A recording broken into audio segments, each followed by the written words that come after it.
welcome to the Old World Fanatics, your Warhammer Fantasy podcast to quench your hobby thirst for all things the Old World. I'm one of your hosts, Gummo, and I'm down here in Tasmania, Australia, but I'm still joined by Josh and Andrew, or maybe I'm joining them. I don't know how it works. How's everyone going, guys? We're all joining each other.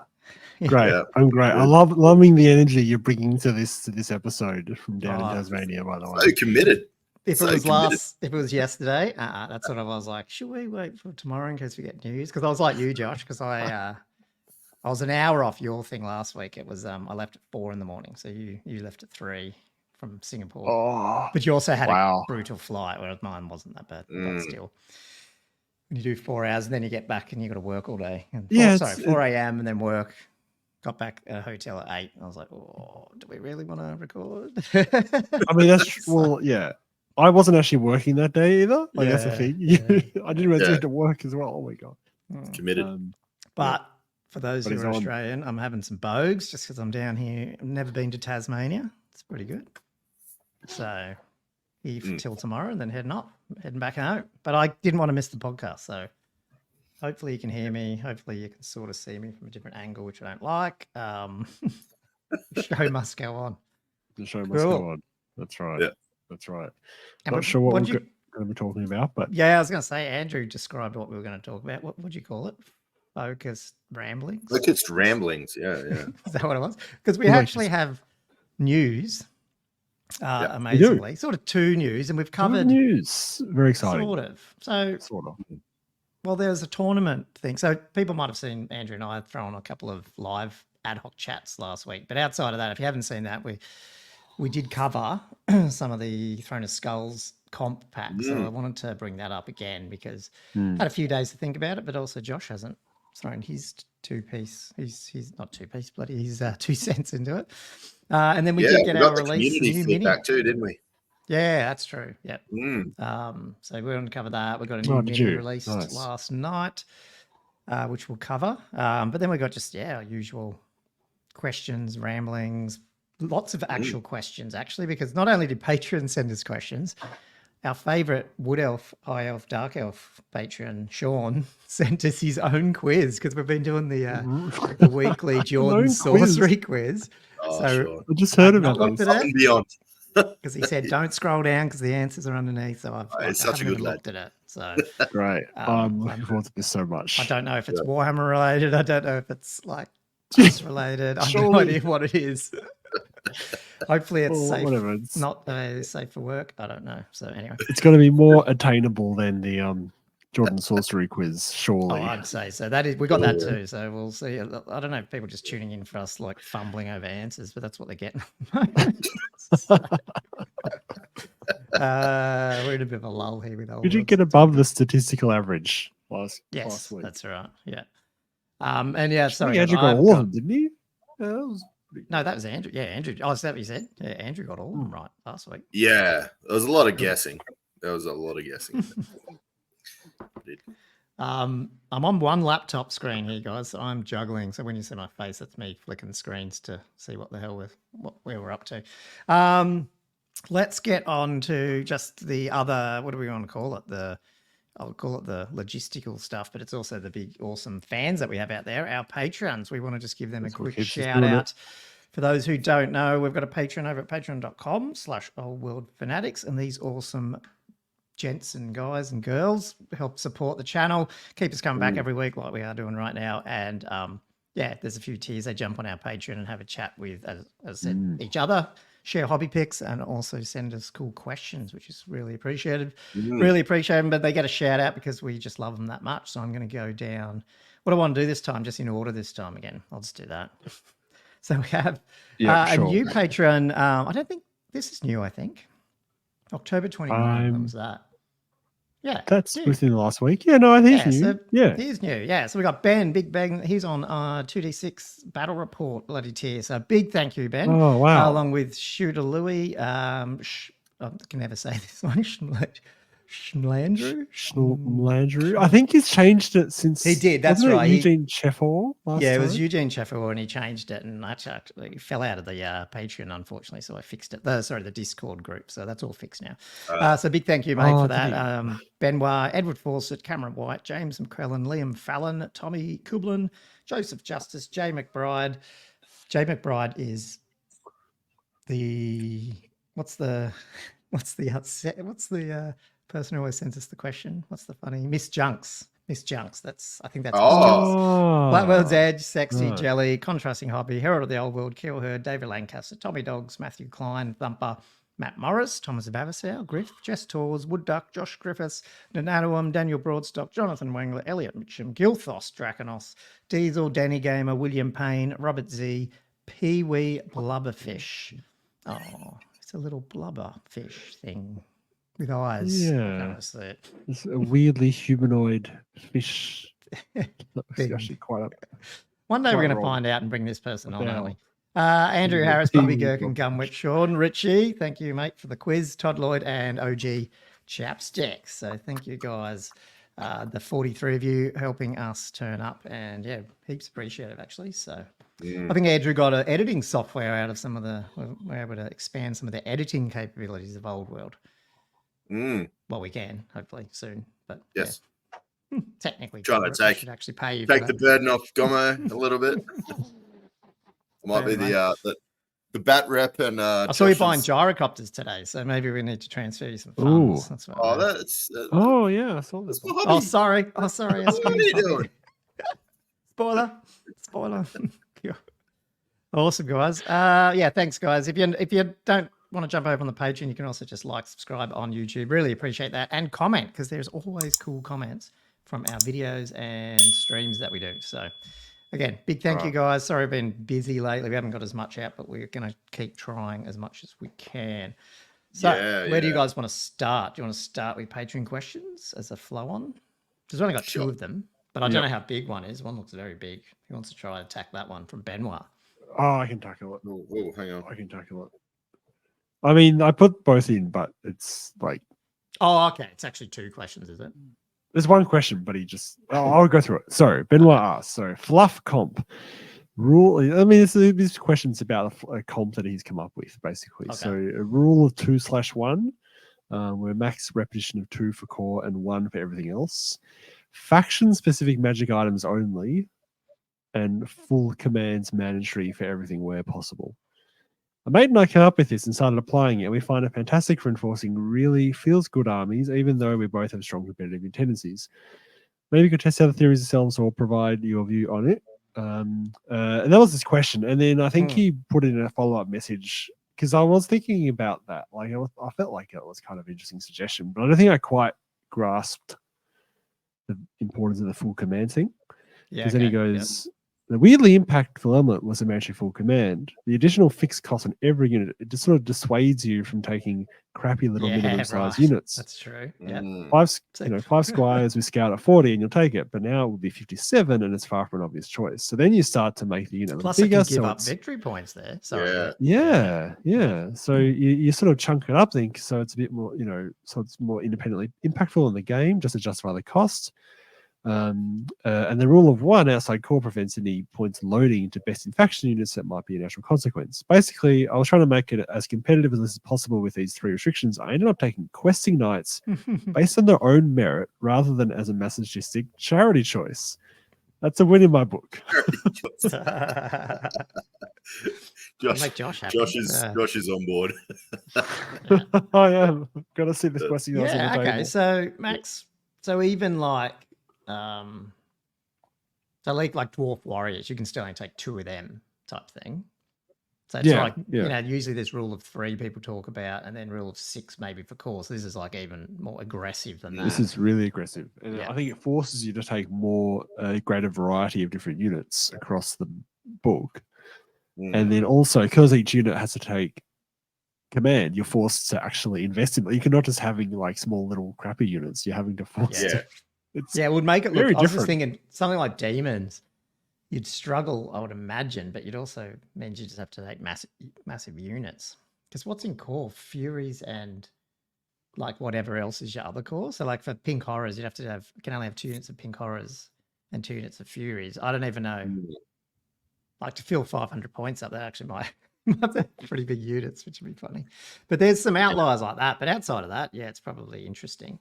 The one for everything else, I don't mind it, but man, yeah, it definitely would make the look of the army more variable and more Warhammer-ish, if you know what I mean. Yeah. It would. I mean, I love the idea of squires with a big massive banner like they're scouting squires and they're running around with very conspicuous command group. Poor bloody undead have to take their musos. They'd be like, "What are you doing?" I don't know. Yeah. I mean, you get to add one to your march block test. I can't march. Well, you got a +1 to your rally. I don't run away. Can't march anyway. I don't mind the theory of it. Yeah. No, I mean, I think, I'm not sure I'd want to always do that, but as a fun way of trying out the game and just seeing a different way of approaching it. Yeah. I think we touched on this one a bit, the faction specific magic items, and we were saying there's just too many in the core one, and I don't mind that one. There's probably a couple of items you probably still need. Well, not need, but certain armies would get a massive boost because they still have something like that, but then you don't have one like it. That might screw you around a little bit, but it'd still be nice to get rid of those. Yeah. Yeah. Like everyone's got the 5-up ward, everyone's got the ogre blade, everyone's got the law familiar, everyone's got I don't know, stuff like that. It'd be interesting to just go, what else are you going to bring? Yeah. Kind of interesting. Or do something where you can only take like common ones if you've, I don't know, like if you've also taken a faction one or maybe similar points. I don't know. That'd be funny to sort of, you have to either you just to try and bring more of your faction ones in, which would be kind of interesting. Yeah, you could do that. Yeah. Like you couldn't spend more points on core ones than you do on your faction ones or something like that. Just to give you the access to it. Which will still prevent any ogre blades because it means you couldn't really have anything more than 50 points. Yeah. Yeah, unless it was like an army-wide. More forgiving way of approaching it. Oh, yeah, army-wide.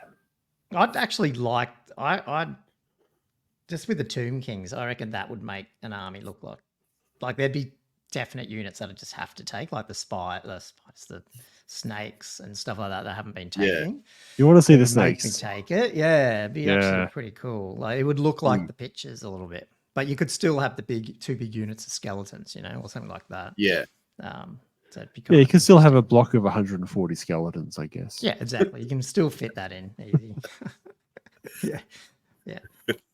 This comp actually does almost nothing to prevent that particular build. Which is very sad. But that's not the point. Yeah, that's right. Yeah. Yes. That's a later thing. You guys are giving out all the gold too early. True. Yeah. No, I don't mind. It'd be, we should do this one day, Andrew. Though, like do a game. Like we've talked about this before.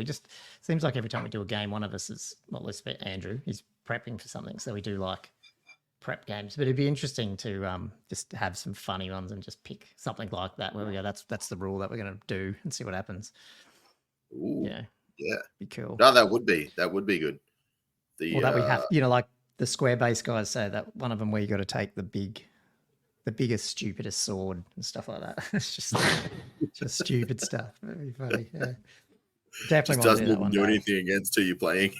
Yeah, it's just the 80-point killing blow strikes last sword. Yeah. Cool. Yeah, I'd be cool for that. I reckon it'd be definitely like you'd almost get a vote for. It's kind of like what they were doing with that comp where you're getting your vote for your army composition as well. So it's almost like the person with the shitter army or fluffier army gets a bonus of some sort. Yeah. No, that'd be good. It's cool. It's cool that people are starting to think about this stuff.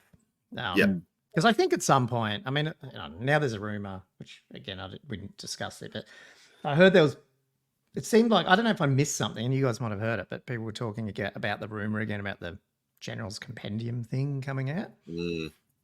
Because people were Oh, saying, no, I oh, it haven't heard might have that. balance things. And then other people saying, well, it definitely won't have points changes. Like, and then I don't know if that was related to the Throne of Skulls thing we're going to talk about. So I don't know if that's the thing that came out. But anyway, I was just thinking, if we don't get that, we're going to have to, I think the community will have to end up coming up with something, because otherwise their army's just going to coalesce to these big, I know the meta keeps changing, but it is changing. Like you brought it up, Josh, you hit your head in like everything's trying to respond to the dragon, even though it's not the dragon anymore, sort of, if you know what I mean.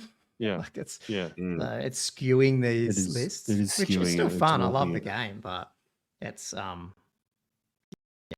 don't know. You probably need a little bit. Some of those other armies probably need a leg up. So is what it is. Cool. Yeah. Okay, so you're saying that might happen in the next few months, that they might. I don't know. Well, Heard it people here saying first, guys. that, but I'm like, Gomez. they gave us a road. Oh no, it wasn't. Gomez announced one of the podcasts. I can't remember, but I was like, they already gave us that awesome roadmap. Surely nothing else is coming out. Oh, you mean one with all the different arrows going different directions and yeah. So I feel like to that nowhere? rumors, like was out. It's not happening at the moment, and then for some reason someone mentioned it and now it's rumored. Yeah. But I don't actually think it is. So you didn't hear it here first, because I don't think roadmap. Such a work of art. Okay, I've got it now. I printed it out. I've Contracted got it next to within my 20 Middle Do ya? Earth map that I've gotten. And So you're slowly like checking off the days yeah. to December just following. 31. Yeah. I mean, we get it makes Empire? sense. It's unlikely to come out before those two Arcane journals, because they've said that's the next releases, really. Yeah, that's the thing. Look, it's already November. It's coming soon anyway. We'll get there. What will we have after those two? What will be left? By it will be Beastman, Wood Elves. Wood Elves. That's it. Is that it? Yeah. That is it? Oh, wow.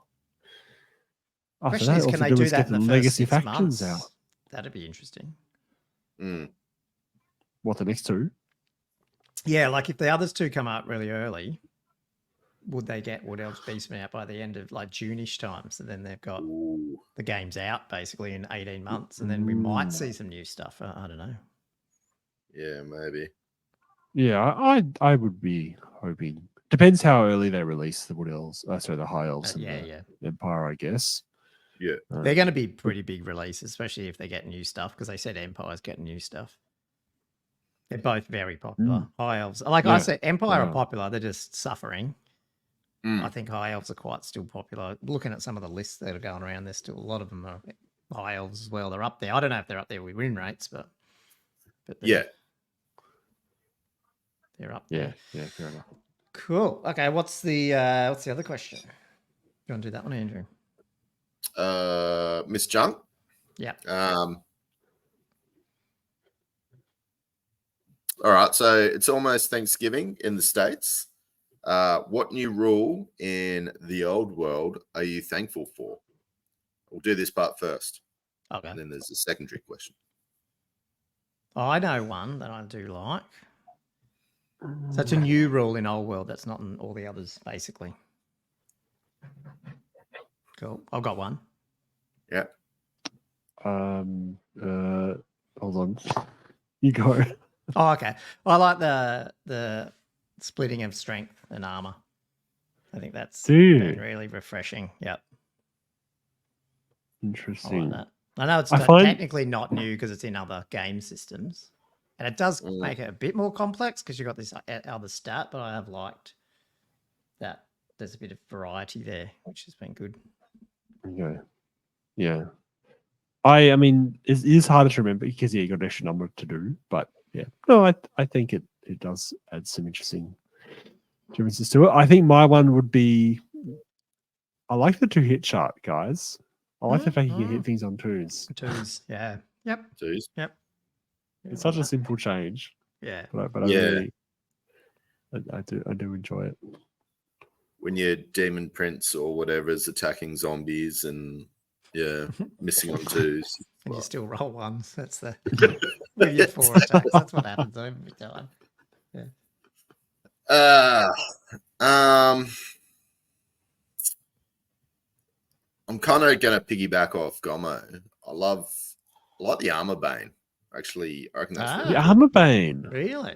Yeah. I reckon it's one of the most forgotten things. I never remember. Yeah, that's what I was thinking. I always I don't I just mind. I like know what you it's mean. Yeah, yeah, just a little tip here and there, just to sort of the fact you can stack it, I reckon gets really really good. So I think we talked about this too. Like originally when I saw that rule, I was like, oh god, it's annoying, but I don't mind it. It is a bit more, again, dice splitting and accounting, but something you got to not too remember. bad. Yeah. No, that's Have cool. another one? I mean, there's runner up. Yeah, I've got runner up. Like, I There's- love that there's- terrain thing. Brought that up before. That's what I was gonna say. Sorry. Okay. Yeah. Unless I was gonna say, As because I in, knew you like do you it, mean actually. just the charge bit, like the -1 and Yeah, lowest dice yeah. thing? Yeah, okay. Yeah, the charge and lowest dice. I think that's well balanced. Yeah. Yep. No, there's probably heaps. Okay. Just gotta There's loads. Yeah. Mm. Okay. But all right. one's harder. And sorry, the second part it was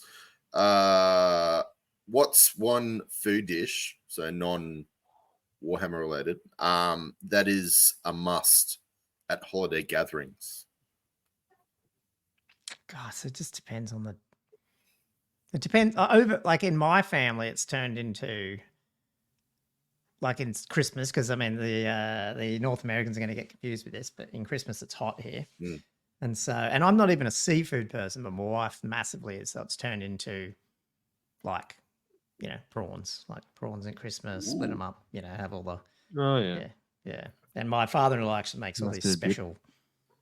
I don't know. He calls it his secret something sauce thing that he makes. So it's become a big thing. I'm not even a massive prawn person, but I've over time. Well, what's a prawn? Yeah, sorry, shrimp. Yeah.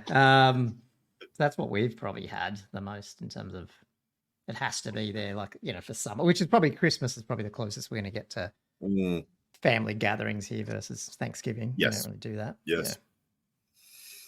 Yeah. I've got a good one that might confuse some people over the pond as well. Trifle. Ah, yeah. Trifle. I love a bit of trifle. Yeah. So Especially describe with a bit of that for brandy. those, because I think they do have a sort of equivalent, but I can't remember what it's called. Do they? I don't even know where trifle comes from. Is it Pommy? Is it British? Probably, who knows? I You're think talking yes. about like the custard, like, or what's it like? It's layered. Yeah, right? Is it custard. layered? And stuff. Yeah, I think it's layered. Yeah, Does well, it start with a biscuit thing? like a sponge with Sponge. like brandy. It's a very dry or- spongy biscuit. Yeah. Sorry, not yeah. brandy. Sherry, I think actually. Yeah, something like that. Yeah, but I think is that similar? I don't know. Yeah, ish. Yeah.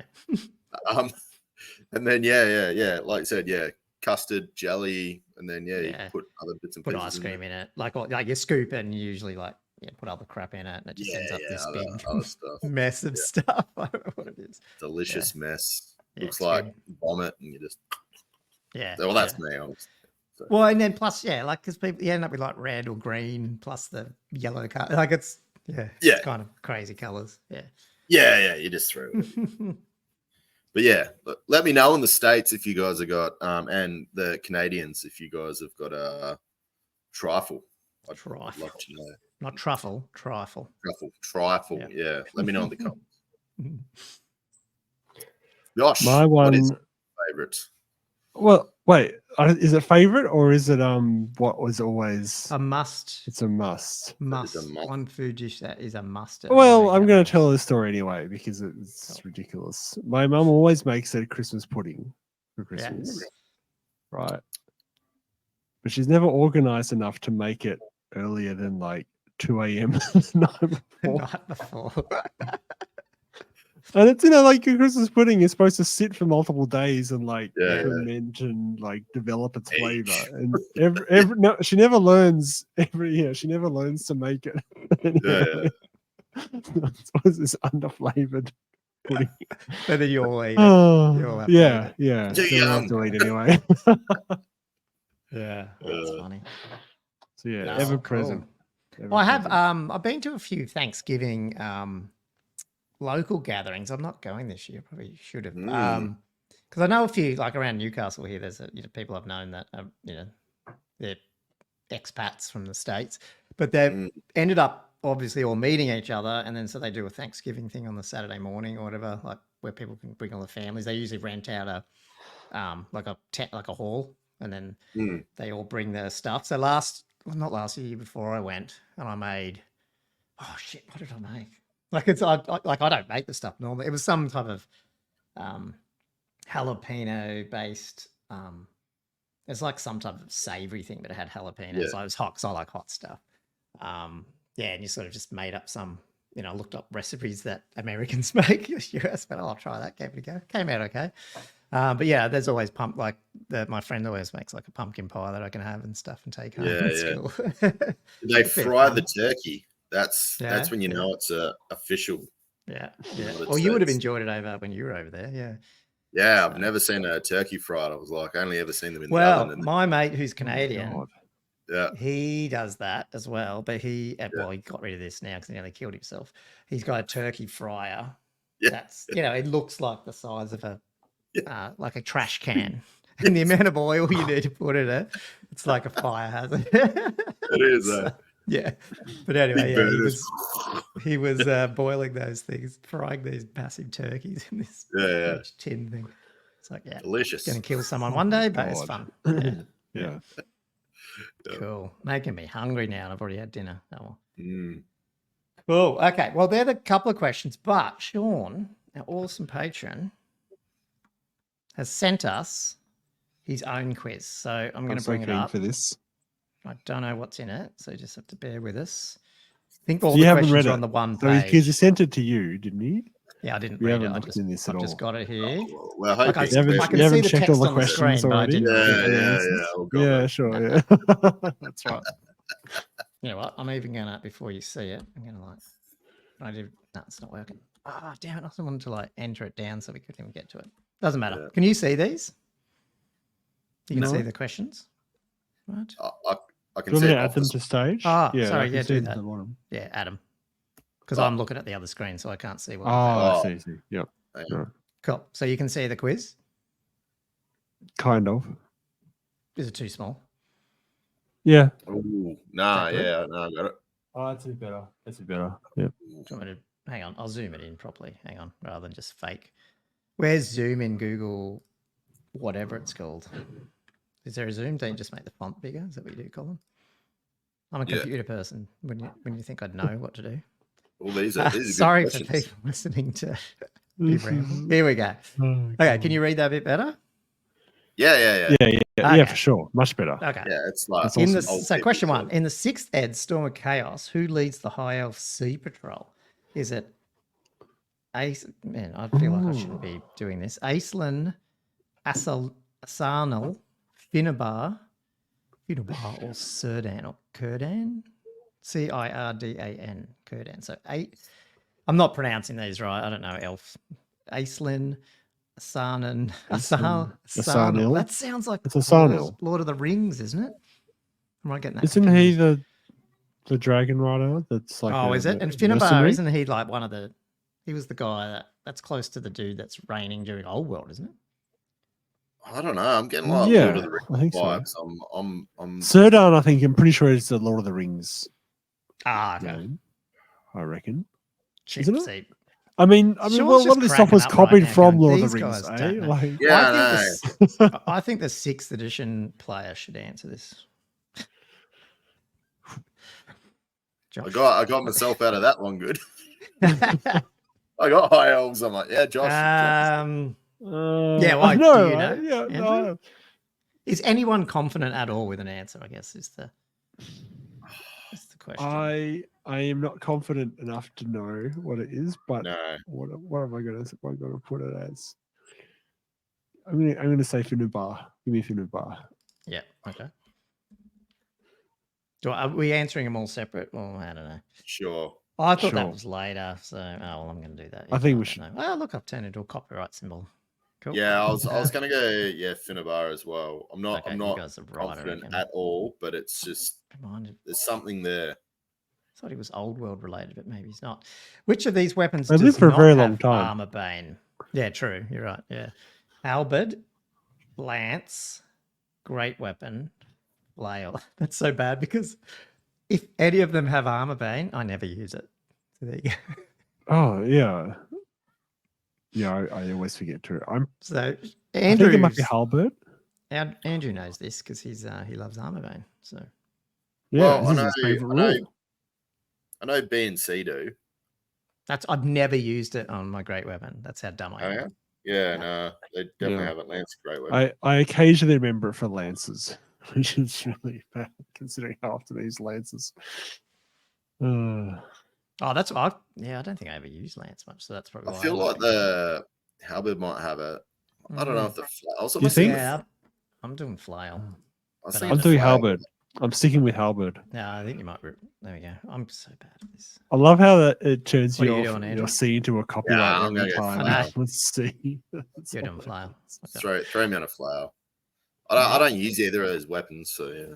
Oh, here he goes. When making a pursuit move, the unit can never wheel. True or false? Oh, this is a loaded question, I think. Because what happens if you pursue into a fresh enemy? That counts as a charge, doesn't it? Charge. But you've pursued into him, so you close the door.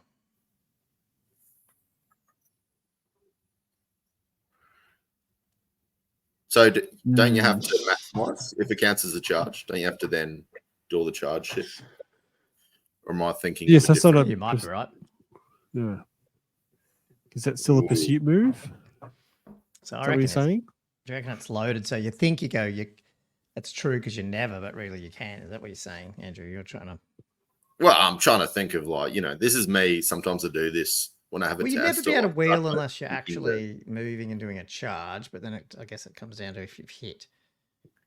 Because you'd basically pivot around the center and then you go center to center, try and catch them, isn't it? Yeah. Yeah, just that pursuit into a fresh enemy is going to... Because the first thing you do is you move them, the fleeing unit. Yeah, that's right. I should say before you move them, you do panic tests, broken enemy panic test, and then you move them. The fleers move center to center away, and then you pivot and move directly for them. So I would say in a pursuit move, you don't. But if you hit someone, is that now a charge move? So therefore, it's classed as a charge move, not a pursuit move. So therefore, that's a technicality. I don't know. So I'm gonna go that. I don't know. Yeah, I agree. I'm gonna go true as well. If that's the way we're looking at it, as like it's because it's effectively charge what you said. / pursuit, then yes, I'll. Yeah, it's how Sean has chosen to define ring. Pursuit move for the purposes of this quiz. Yeah. Needs an FAQ. Quiz FAQ. That's right. What's the total static combat res a unit with a full command needs to challenge out and defeat a dragon? A unit with full command. Wait, what? This is a trick question. Wait, what?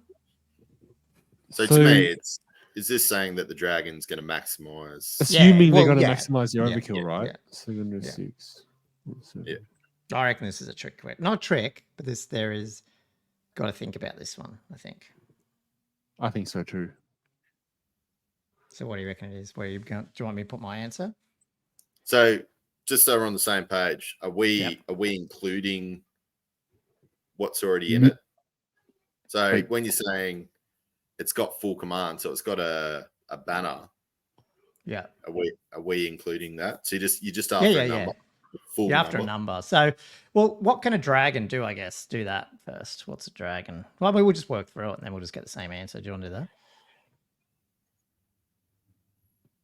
Well, I'm guessing. Well, what's it, 7? Yeah, isn't it 7? To defeat. Because it's to defeat. So how do you get 7? Ooh. Yeah, you're thinking musician, aren't you? Yeah. Yeah. No, so you need to equal, but the dragon can do like 1 wound, 5 overkill is 6, right? Yeah, so that's 6. Close order. Close order is 7. Yeah, so it's still 7. Yeah, because you just need to you got the tie muso, it, and then you got the muso. Is that right? Yep. Or am I missing something? 6, you'd tie it, and then the musician would. Nah, because the dragon. No, can how do would you tie with 6? 6 and close order. Yeah, that's So true. he'd be Dragon on gets 7. Because he does 1 wound in a challenge plus 5 overkill. Oh yeah, no, you are right. Yeah. Yes. That's why I think it Any of was it. supposed to be a trick one because he said full command, so we would go 6. But really, I Yeah, think it's 7. 7. Yeah, you guys are right. I'm dumb. Put me as 6. No, we talked through it. No. What? No, you said 7. You technically said 7, even though it was Yeah. slightly wrong reasoning. It's still Well, still then I'll correct for the change. purpose of the multiple Nah, choice. nah, sorry. I circled it and then I crossed the right one. Oh, that's a pity. That's a pity What? score now. What generation of Slan is Lord Croak? Oh, God. What generation of Slan is Lord Croak? First generation. Give me first. Whoa. That feels way too early, but I don't know. Oh, went early or went hard? Don't know. I don't even know how many generations there are. Lord Croak. That's just. He's dead, isn't he? Well, he looks dead, so maybe you're right. I'd go actually, what am I doing that if the other ones are... C. Oh, yeah, I'm going to see. I'm going to change mine. I'm going to get it wrong here. Third Cool. generation. Okay, we're done. You guys Okay. are both Oh, no, third generation. C. Okay, C. all right. C. You got Wait, me on what? 3. Oh, C sorry, is what did 2. you say? Oh, sorry. C. Oh, what the Yeah. hell? I didn't realize there was 5 answers. Sorry, man. Oh, Oh, yeah, wrong that way. one too. Still grabbed the wrong one. There is. Okay, answers are... Yeah. A is the first one, so what's that? Oh, I think we all got that wrong. Oh, bop. Aislinn. Okay. Do-do-do. Okay, and I'm just doing D. It's because is I the hate next that one. list. That's why I got it wrong. Oh, This- flail. The Sea Patrol list is so awful. It is flail. Okay, well done. Guys. Okay, so that's Okay, cool because I've used that on my Tomb King and haven't done Armorbane, so that's probably why Mm. I forget there's Armorbane, which there isn't on I flail. didn't realize Halberds had armor. False. Here Here you go. False. If you're going to contact, you wheel and align as you are charging. So that's what you said, Andrew. But I think we're technically right because that's what I'm we were gonna- talking about. Yeah. I'd have to read. Have to write a Otherwise, letter I to would the say- university. If Sean's right, I would say you don't get to use your lances and stuff then because it's not charge. So you're not. I don't think you're making a pursuit move then. You're now making a charge move. I don't know if that's true.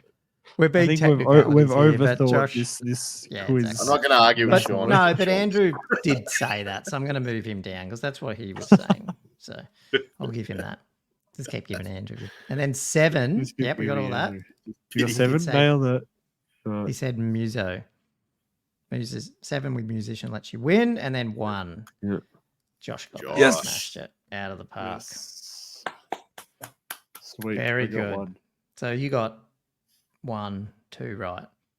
Andrew got 2, and I Yeah. got like none. Oh, no, I got 1. Oh no, I got 2. We all got the dragon right, at least. Yeah, And then you got Yeah. the flail. Yeah. yeah. So I got 2. Did you get 2 or 3, Josh? I got 2, I think, because I think Did I we got all get Halberd 2? wrong. I think we all ended up with 2. 2 out of 5.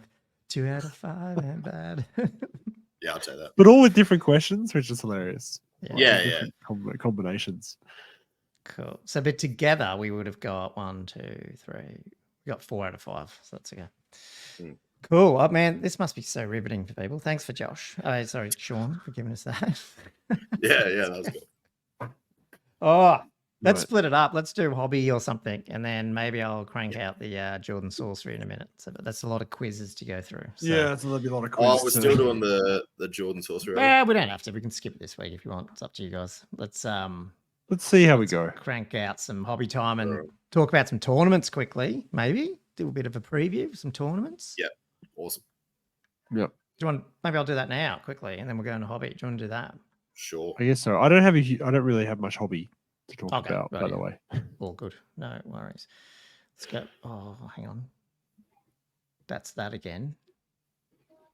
Does this change? Mm. Oh, no. Sorry. No. No, I'm on it.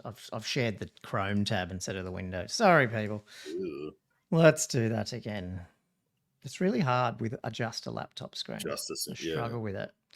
Cool. Okay, let's bring up a new fancy tool that Josh, Andrew, and I talked. Josh, we haven't talked about this with you. No, Too much. not really. You Not knew really. about it, but Well, you haven't, privately we've talked about it, but not Yeah. really this type of So thing. it's easy for us in Australia now Incredible. to track our upcoming tournaments, although it will be coming out in. I'm going to launch the UK and US so for the next week and just do it. I'll come up with some other ranking sets. It's technically not a ranking for the US and AU, but I'll put it up anyway. Just see what happens. And then whoever wants to whinge at me can take control of the regions, and then they can sort out their rankings. But I figure I talked to a few people, and they're like, "You should just bring it all up and just have it there." And because there's another site called Malign Musings, which has the world rankings, but they've just done it as well. But it's a big Excel sheet with like 1,000 people on there. So people are starting to mention that, they're number one. I don't know if you've seen the interview with the Dory After Dark guy with the Bretonian player. What's his name? What's his name? Luna. Luna? That's great. Luna. Great interview. We'll put that in the show notes. Go look at Dory After Dark's YouTube channel. She is that's like orders of magnitude above I'll never get to in terms of skill. But pretty good to go see how they think through the game and stuff. Really good. Probably won't get that here on World Fanatics, but we're trying. Occasionally we get someone who knows what they're doing on the podcast. Yeah. Most of the time it's just us three. Them, but it's pretty funny. But we have in Australia, just to give them a shout out, we've got next weekend coming, got Old Hammer at Blacktown, which they're doing. I think this is a 1,500 pointer, if that's the one. I can't remember. I might be wrong. I think you're right. Yeah. Yeah, that was the one that was I think it's 15. Straight through. I love this website, man. This is so well designed. Yeah. Pop straight through to Blacktown. Yeah, straight through to BCP. So if you want to get down to Blacktown, then we've got one at South Australia as well next week, Battle for Iron Peak as well. Don't look at the player cap things over there. They're a bit wrong at the moment, but I'm going to sort that out. And then this is a new one, Penrith on the 16th to 18th, Dread Games, which is cool. This is actually I thought that just popped up. Yeah. Well, I just supported. He hit me over the weekend telling that he's trying. There's another tournament platform called Stats and Ladders out of Australia, which is a pretty cool name. Mostly do AOS games. There's a couple of old world events on there, not really in Australia, but he's using that, so I integrated that in here so it can pull the Stats and Ladders ones as well. So that's come up now. So we've at least got them. Then we've got HeroCon in ACT. That's actually capped. Andrew and I were about to go to it, and they've actually hit their 18 players, but we're on the wait list. So we'll see how we go, if we can get in or not. And if we do, we have to see if we can go or not. But anyway, I put us on the wait list. Anarchy at Annalee, then up in Queensland on the 7th. Axe Masters down in Vic on the 14th. And then that's it for the year, pretty much at the moment. I don't know if there's going to be more coming for Australia. So that's still pretty healthy, isn't it? Through the end of the year, there's still 6 events. And all of them currently are ranking, Masters ranking, what do you call it? Not compliant. What word am I trying to think of? Inclusive. Like if you go to one of them, you'll get points for the Australian Masters rankings. Compliant. Yeah. Compliant. That's not the right word I'm thinking of, but I feel like it's appropriate. You know, when what's the word? Man, I can't think today.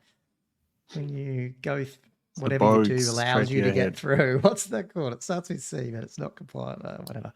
But anyway, that's what's coming up. If you haven't seen this site, Andrew and I did a run through with Andrew as well. Plus, there's a new YouTube channel I'm on with ASB and Starkey called Old World of Oz, where a monthly sort of competitive analysis of the Australian Masters Championships. We're trying to bring together people from Australia to build the Masters event back up. So we're not trying to run it, so to speak. We just want to kick it off. Put people's names up here on the rankings, which again, I won't go through it all now, but go to the website. It's oldworldrankings.com and you can check out how it's ranking. And of course, Patty is smashing it. She played last weekend at the Good Games tournament. Oh, she got a Maitland.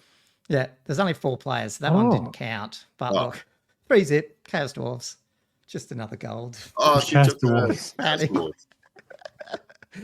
And she's actually playing, I think she's registered for the Blacktown one or one of them this weekend. Yeah. So she is, and she's taking Tomb Kings. So, I mean, silver, gold, bronze, silver. I mean, she's definitely one of our better players here in Australia, which is awesome to have. So, really good. Yeah. I think that's been my hobby. That you've got. This is my hobby at the moment. Yeah, that hobby is incredible, man. Yeah. I think it's funny that you put wooden spoons in as achievements, by the way. Wooden just spoon, forever. Never to be forgotten. Yeah, you can get wooden spoons. You can get Badge of honor. halfway heroes. That's what Ben. you know, Oh, the from halfway down in, heroes on there. Great. Yeah, you can do halfway I love it. heroes. You can do what's the other ones, like best sports, best painted, and we'll bring in other Painted ones. as There's going to well. be other ones. We're going to do lead Mm. factions, and then I was Oh yeah, joking best around. in. Yeah, nice. Yeah, best factions. I also want to do things like if you've played, like if you've won a game, or if you won a tournament from every race or something, or if you've gone to a tournament with a race, a faction, but you've done every faction. So you've gone to how many factions are there? What do we work it out as? 16, whatever there 16, is. Isn't it? If you do 16 tournaments with different factions, you'll get like a special badge just for fun.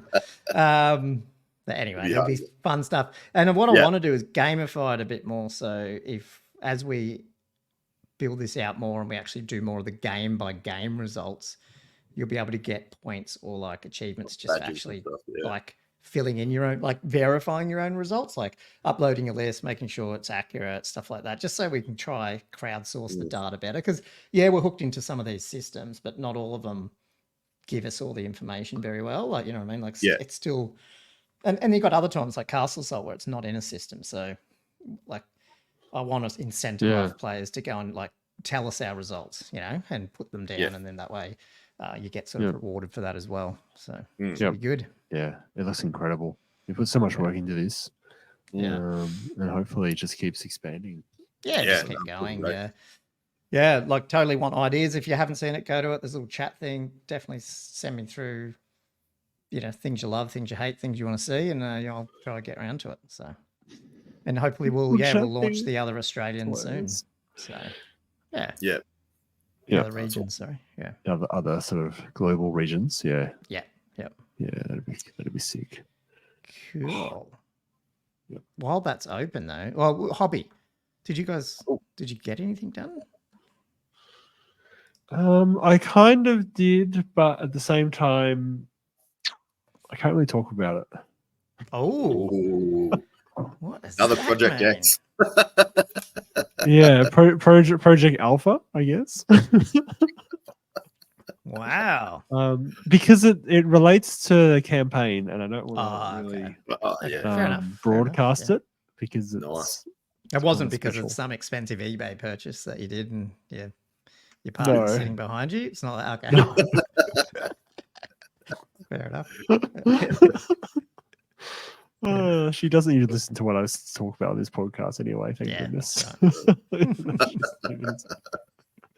But no, it was not that. It was not that. Cool. But yeah, working on something. But hopefully, I'll be able to talk about it a bit more in a few weeks. Sounds good. Want me to go, Andrew? Yeah, mate. Yeah, go for it. You probably did more than us. So. Not a hate. My bag's still getting a little bit bigger. My bag of Hobgrot slitters, aka they're just going to be my hobgoblins. Yeah. Yeah. And then today, I've been listening to like Gotrek and Felix. It's just got me all excited, and I'm going through them all again. I read a heap of the books, and now I'm just listening to the audiobooks because I'm too lazy, and you know, it's just easy to listen to them, you know, while you're driving and whatnot. And I'm up to Demon Slayer, and they're jumping the airship. Yep. I remember that one. Yeah.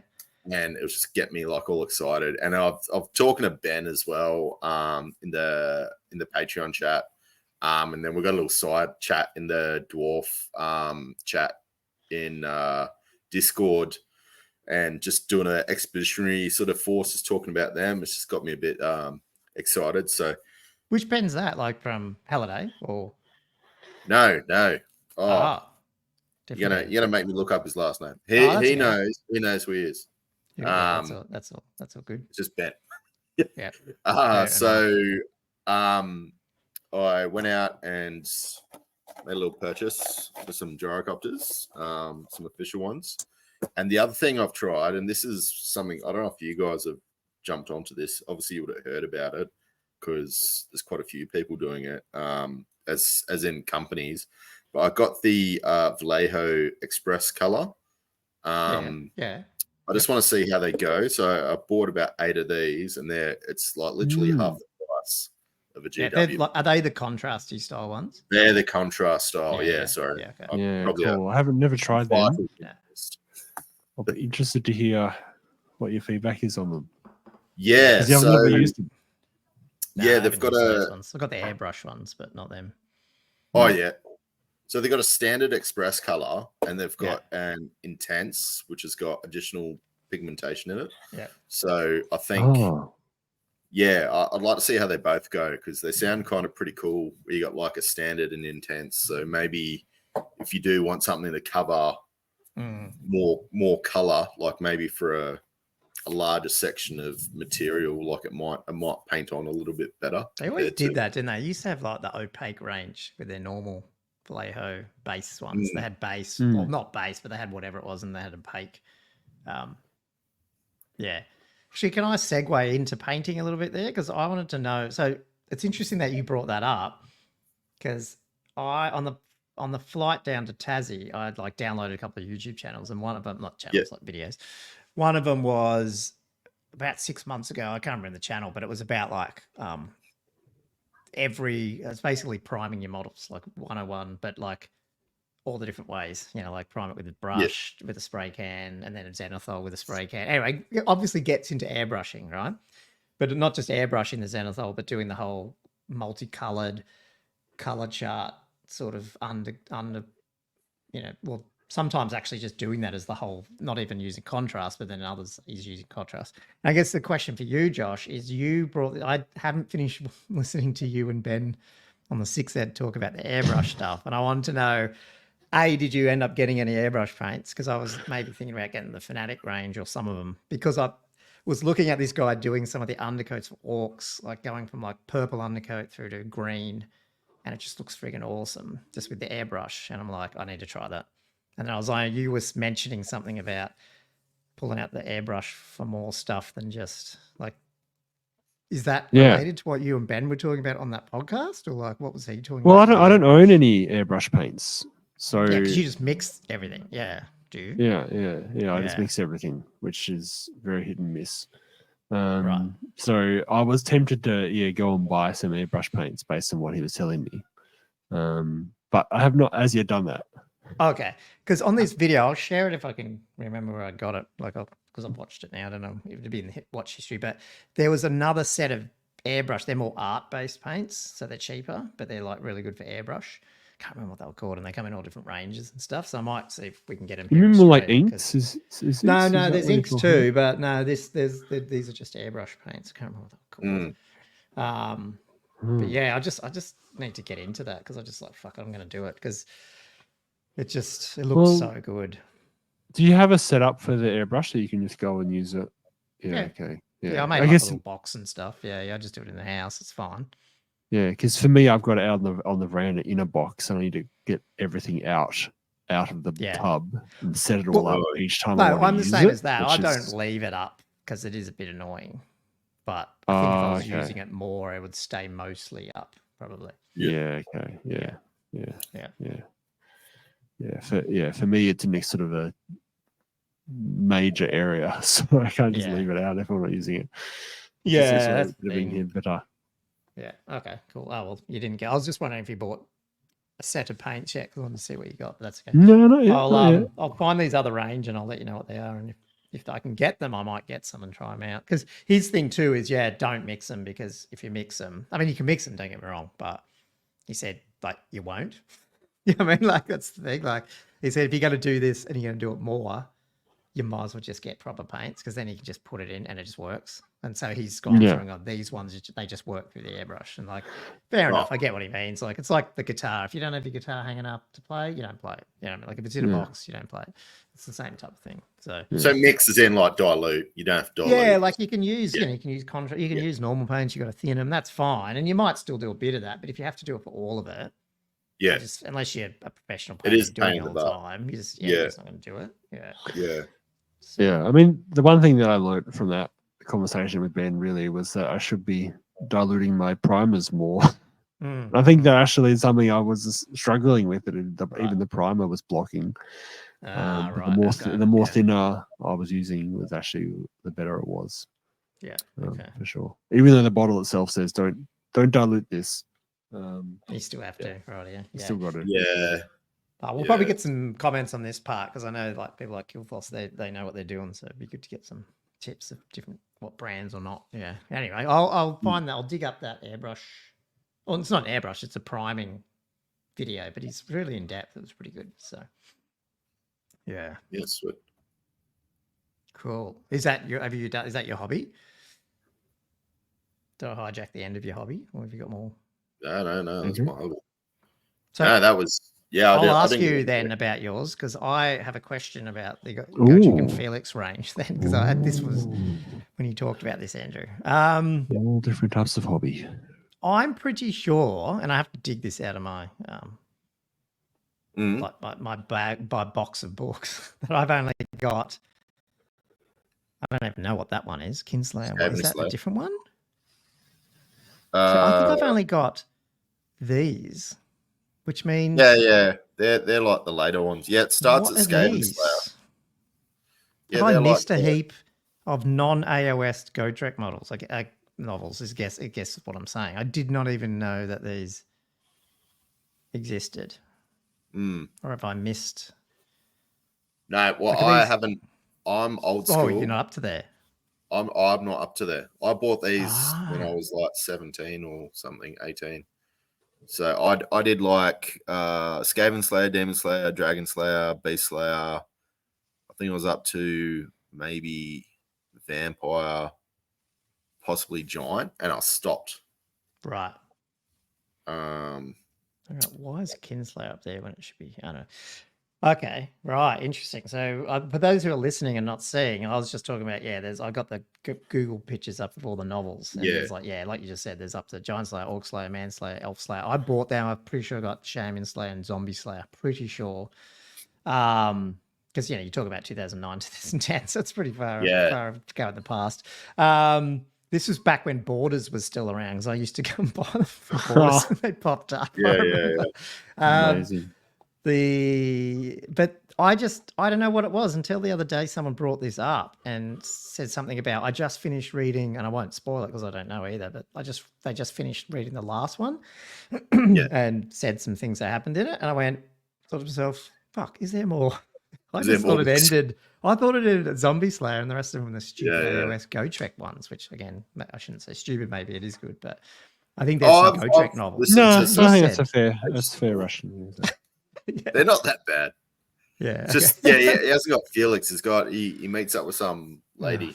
Oh God! Not like because it's lady. I'm just like, come on, yeah. No, she was like an ex priest or something, like the warrior priest or something.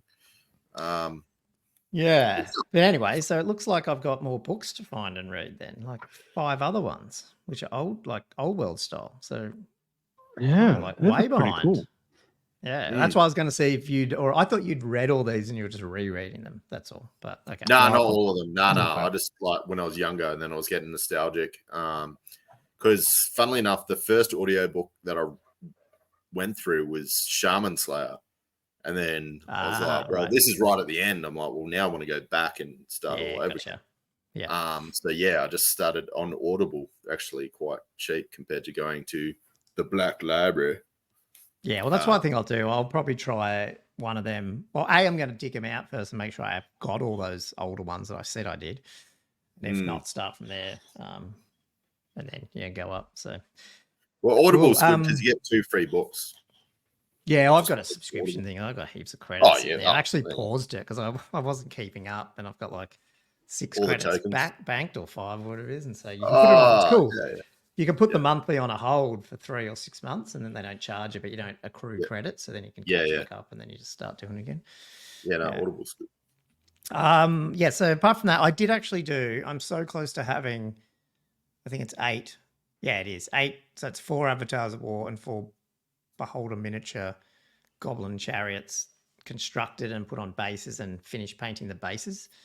Nice. But the chariots aren't undercoated. Hence why I started looking at airbrushing, because I basically primed black some of them, and then went to like do the zenithal, and I didn't have any rattle can stuff left, and I went, why am I doing this? Why don't I just get the airbrush out and do it with Yeah. like I don't need to use primer for that part. And that's when I went, well, I hadn't done it yet, so then I was just like, this video came up and I went, oh, I might watch this on the plane. And now I'm like, oh yeah, that's what I'm going to do. I'm going to use the airbrush to prime these guys, at least to start, and then I might try some of the By orcs prime, do you mean base coat? or Is that what you're zenithal? talking about? Oh, so Sorry, no, prime. just zenithal them. So because I'm going to use contrast paint. Okay. But Right. having watched this prime video and then him talking about just like laying down base coats almost and not even, and maybe using some washes down the track, I want to try that as well. Like with things like Fanatics and the night, like the squig hop, not Fanatics, the Mangler squigs and Yeah. the squig hoppers and stuff. Because you get some really cool like colors if you're doing these multicolored base layer type stuff. And then you don't use contrast paints. You basically just like wash the model again because you put all the sort of colors up, and then you can sort of wash it down if you need to sort of bring it together. So I'm like, Because you were saying that. No, the wash makes it work. Yeah. Yeah, like you don't have to like zenithal like black and white. No, like, exactly. Yeah, you can just start off with some colors that are going to be your base as such. Yeah, pretty much. Yeah, that's like your mid-tones. Anyway, so it's Yeah. definitely want to give that more of a go when I get back and actually start using it, because I bought that other airbrush. I haven't really used it, so I need to get into it. Yeah. You got to make sure you keep your undercoat pretty light or bright, though, I reckon. Like especially because once you're adding on washes and that kind of thing, you can start to lose some of that brightness. So I think if you start from quite a high level, and sometimes I even dry brush if I haven't got enough white going on, I'll zenithal prime and then I'll actually do like a dry brush on top just to really make it really bright as much as possible, because I know it's all going to disappear as these pulled in layers of contrast and wash on. Yeah, no, totally. But that's also why he was like saying like with orcs, like the best colors are like purple, and then go up with greens up to almost a white. And then that's so cool. You can either contrast that, like if you go really if you go really light, but you've left just a bit of purple and stuff, you can contrast it, and it looks really good. So I'm going to try that. That sounds amazing. That sounds amazing. So, and then he just got the color wheel up and just showing. Literally color wheel. Contrast ones. It's like actually, it's quite easy once you learn color theory, but I have no idea. So, to go. Cool. And then I didn't do any other hobby apart from that, but I am down in Tasmania, and I did went and looked at just before the podcast. These are nighttime pictures, but I used the filter to what's it called? Not the nighttime mode on the camera. That's probably the best one that came out. The little penguins coming out of it's just next to where you walk, the boardwalk, and then they all go out to the ocean. So and they come back in the morning. Or I don't know what they do, but in the morning they come back to these little burrows next to the edge of the beach here. The nighttime mode is amazing. Sorry, what's that, Andrew? Are they like? Is that a nesting thing, or that's just where they live? Yeah, like it's just where they live. But what the council have done is sort of put a boardwalk so you're not walking along all their stuff. Yeah. And then they've put I guess it's not fake, but they put artificial burrows as well to give them more homes, and they all sort of live in there and stuff. Yeah. Yeah, sweet. But there's just apparently this whole area is full of them, and there's actually a town called Penguin too. So obviously this is where you come and see all these little dudes, which is pretty cool. Go. Wasn't really a hobby, but that's what I did about 5 minutes before you started recording. So nice. That reminds me actually, seeing the wildlife. Can I share a short Warhammer related anecdote? Yes. Yes, as we do. Because I was talking about I was discussing boob worms with Ben on Facebook the other day, and then my partner boob worms, Slanesh, season Slanesh, the boob worm. No, you guys looking at me like, what the hell am I talking about? The boob worm. The boob worm, like the Steed of Slanesh, like that guy. Yeah. Okay. I didn't know he's called a boob worm. I was expecting he's known as a boob worm. He's got like 8 boobs on the front of it. Okay. Guys. Oh, okay. Yeah, right. My partner saw the word, and she was like, "What is this boob worm, Josh? What is that talking about?" And I was like, "Oh, I had to show her the model because I'm like, there's no way I can explain this." Now she's also a vet, by the way. So she saw these boobs on this thing, and she's like, Why is that like reptilian thing have Hmm. mammary glands, Josh? What the hell? Only mammals would have mammary glands or marsupials. Let's get her on. What's for the this like vet section. reptile? It doesn't make any sense biologically, Josh. And she like storms off. Like, just Yeah, out in yeah, outrage at that's how funny. stupid And you're that like, well, was. I've done Some that seedy before too. bloke designed it. That is so funny. Like, yeah, it's the instant that you guys see that. It's like, it doesn't look right. Uh, The thing is, You, I'd you forgotten didn't try about to it. explain Like, the theme thing to her when you were talking about the legs around the wrong way, but then you found out they were on the right way. Oh. Whatever it was. that would have annoyed. Oh, that was funny. uh, No, that would have annoyed us too much. No. Not to go too far off topic, but we moved out. I can't remember if I told you guys. I moved our horse back closer to where we are now. We found a spot, so my girls are back into riding, which means I'll do a bit more of that again. So nice. another big mammal to look after. Anyway, here's what it is. Yeah, I can cosplay and dress up as an Empire knight and ride around on the horse. Yeah. Maybe Pistolier. Treat it like fast car. Yeah, that's Yeah, right. yeah. I'll pretend I'm maybe not a pistol. Actually, it probably would be a pistol. It'd be very impetuous and take off. Yeah. Anyway, cool. Let's. Where'd we get to? We're going to go into some of these news things, and we'll leave the quiz for tomorrow. Yeah, or next week, whatever. I think so. First one probably is Throne of Skulls comp, because we talked about this a bit last Throne week of in Andrew, Skulls. but we haven't talked to Josh yet. So there's a lot of different screen sharing here. It's very annoying. Window, where are you? That's not it. This is it. I'm going to add it for you. I can add it. There we go. Yeah, cool. Awesome, man. Thank you. So you obviously saw this, Josh, but I think you did pipe in on it a little bit on the Patreon channel. Hey, yeah, that's right. So Maybe. if you are new and you haven't seen it, we'll just cover it quickly. It's Games Workshop's 2,000 point tournament at Warhammer World. Apparently it's an 80 player. Did I hear that or see that somewhere? Did someone say something about that? I don't know where I saw that, because I didn't think I mentioned that last week, but I think it is 80 players. Is it? I think Pretty that big. sounds pretty cool. So pretty big. Yeah. Obviously, you can only take them 9 supported factions. I'm assuming with the Armies of Infamy. But yeah, the comp is the interesting thing. So they've basically gone no other comp, but sorry guys, just coughing. Max 25% of your army on a single character. So that's really like limited characters, but the big characters. Really I wouldn't say limited. a lot Massive of them. change. Yeah. And then level 3's wizards is a max 1 per 1,000. So you basically can have 2 level 3's in your army, and only 1 level 4 in your army is at 2,000 points. But no limitations applied to name characters. So if a name character is above the 25%, or I wasn't sure what this meant. I think Andrew and I talked about this. I wasn't sure if you could have, if there's a level 4 wizard name character, can you have another level 4 wizard? Do you know what I mean? Like, I think that's what that means, doesn't it? okay. Yeah, that's Those what limitations I thought, don't apply. So Yeah. so you could have Yeah. Golrock. I think the option was Golrock. And was he over 500? I can't remember, Andrew. We looked at him I thought he was just under 470. I think you did look him up. Yeah. Yeah.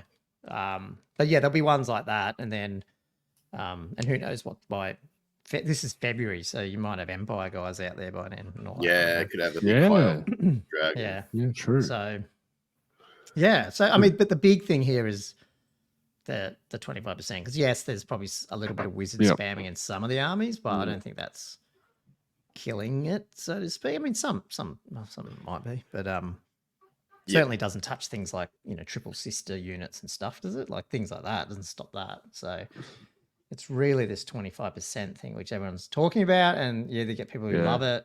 I think most people are accepting of it in terms of seeing how it would work. But yeah, I think so. Yeah. Yeah. And I think it's a really good idea. I'm definitely in favor of it. I think it really makes you make some hard choices about how you equip out these characters. Do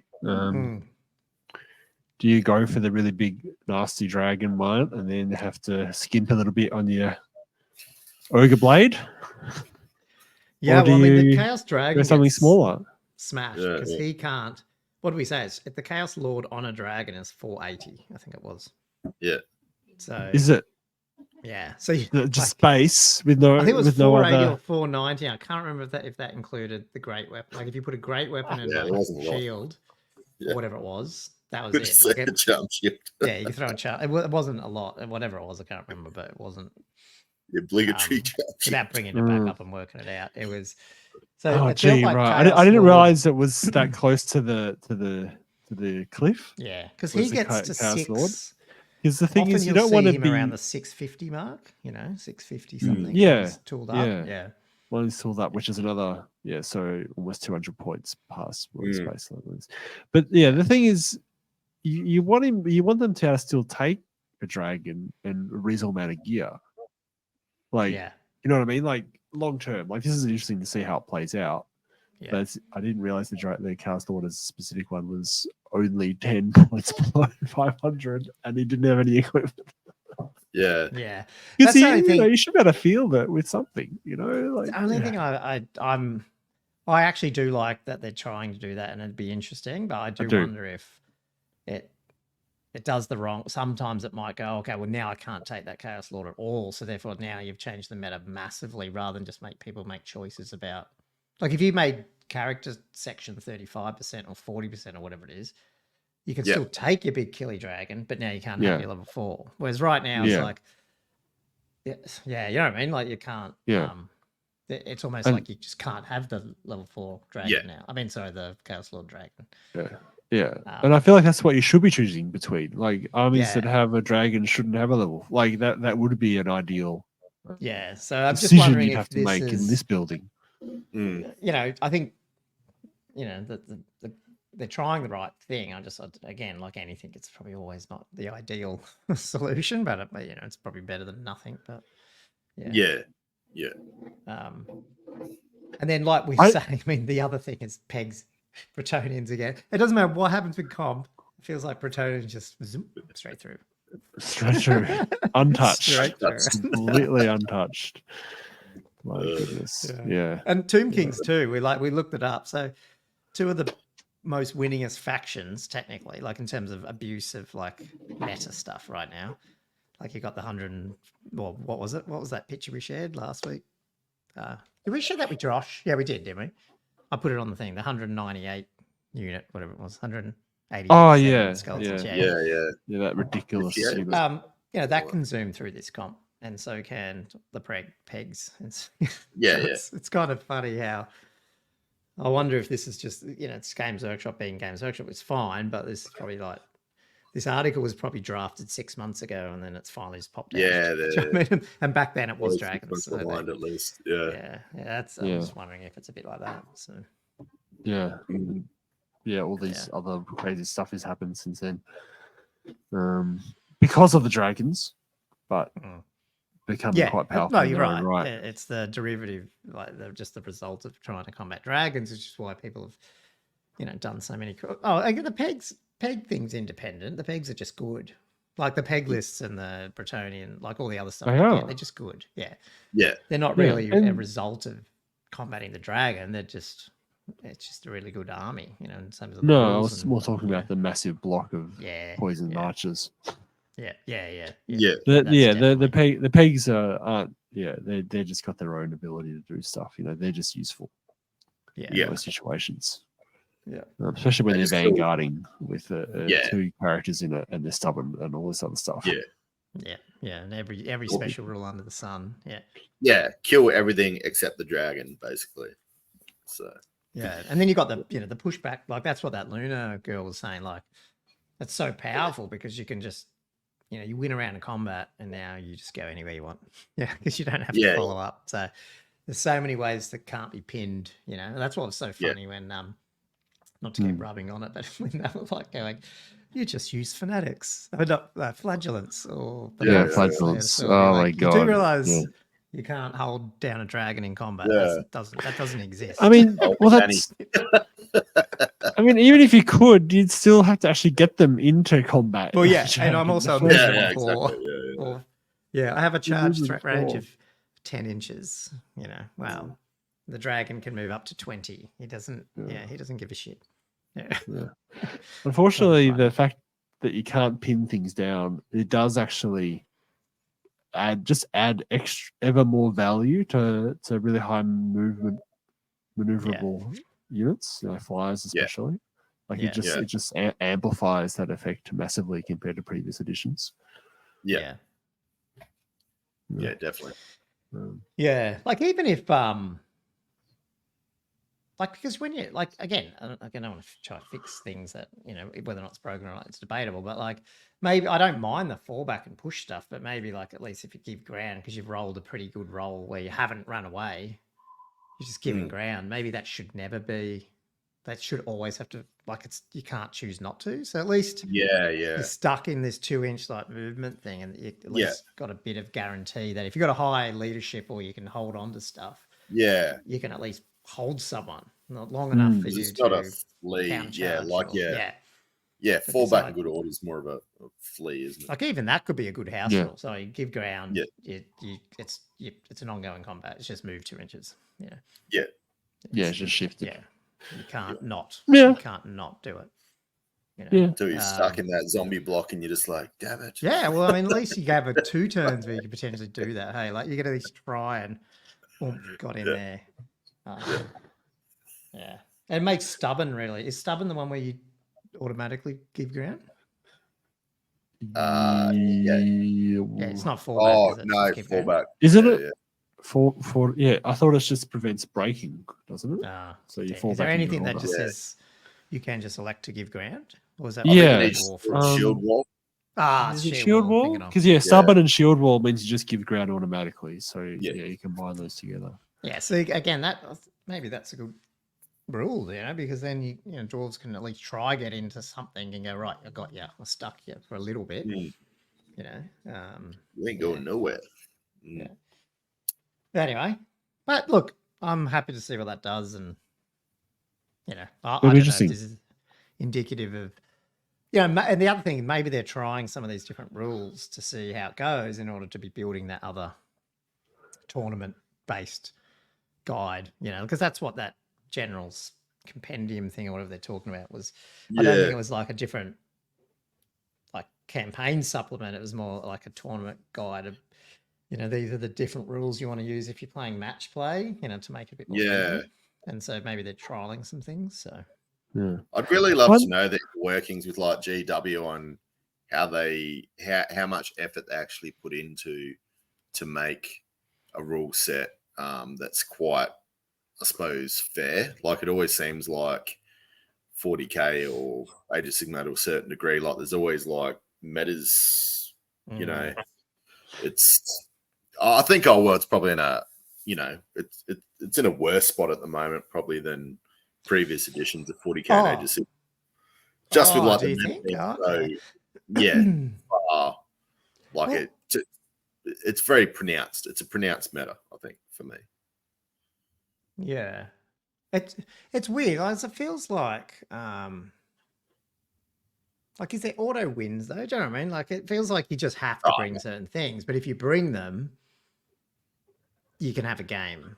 Do you know what I mean? Like like you had that dragon the other day, and I've got wyverns, but you don't just win because you got a dragon. Like it was, but I have to build. Whereas 40k, I mean, geez, they had to basically patch that game like 3 times in 10th edition. Like they went, 10th from here to here. That one's like, And so I don't know if having a bigger game with more support and more playtesters actually equates to ever having a better, more balanced game, because 40k, but technically isn't. Like some factions just horrific until they patch it every 6 months, and then that suddenly faction's friggin' awesome. Like Gene Stealer Cults, I think they went from nowhere to being unbeatable to nowhere. Like, and their errata now is so big that it's basically people are calling it 10.5 or something because it's a different game. They redid the whole movement thing. Like they changed fundamentally how movement worked and how that wounds thing worked. Like totally, like because it was too powerful.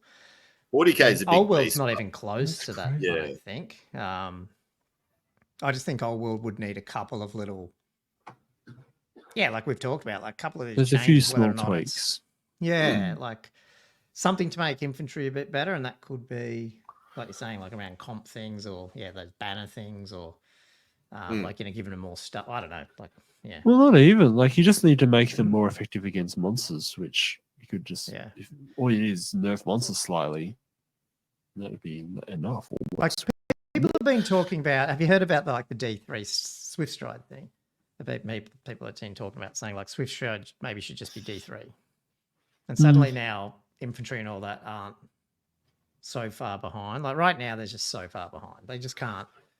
If you're a cav and you got Swift Stride, you're just making charges that infantry can't even compete with. Like you can be far away and still make it. Whereas you put it back to D3, suddenly it's like, I don't know, getting a bit closer. I guess so. I mean, shouldn't they be able to do that, or you think that's not? I think it's just so far past what infantry can get to. Yeah, okay. I think that's part of the problem. It's not all of it, but yeah. I don't know. Anyway, we're getting onto a different topic there, but yeah. Can we go back to that this briefly? Oh, sorry. I just added it. Yeah. I just had noticed something about the army choice that they got on there. There's only about 9 factions there. Well, that's what I was saying. Like, it's just the 9 ones supported, yeah. but I'm assuming the armies of infamy are under that. Where are the legacy ones? Well, they don't do them. They've never had. I was being sarcastic. Oh, all right. Yeah, you can't take it. It's so annoying. Yeah. It is. Yeah. It's yeah. I hope they bend on that at some point. Oh my god, it's so ridiculous. I think that I don't know.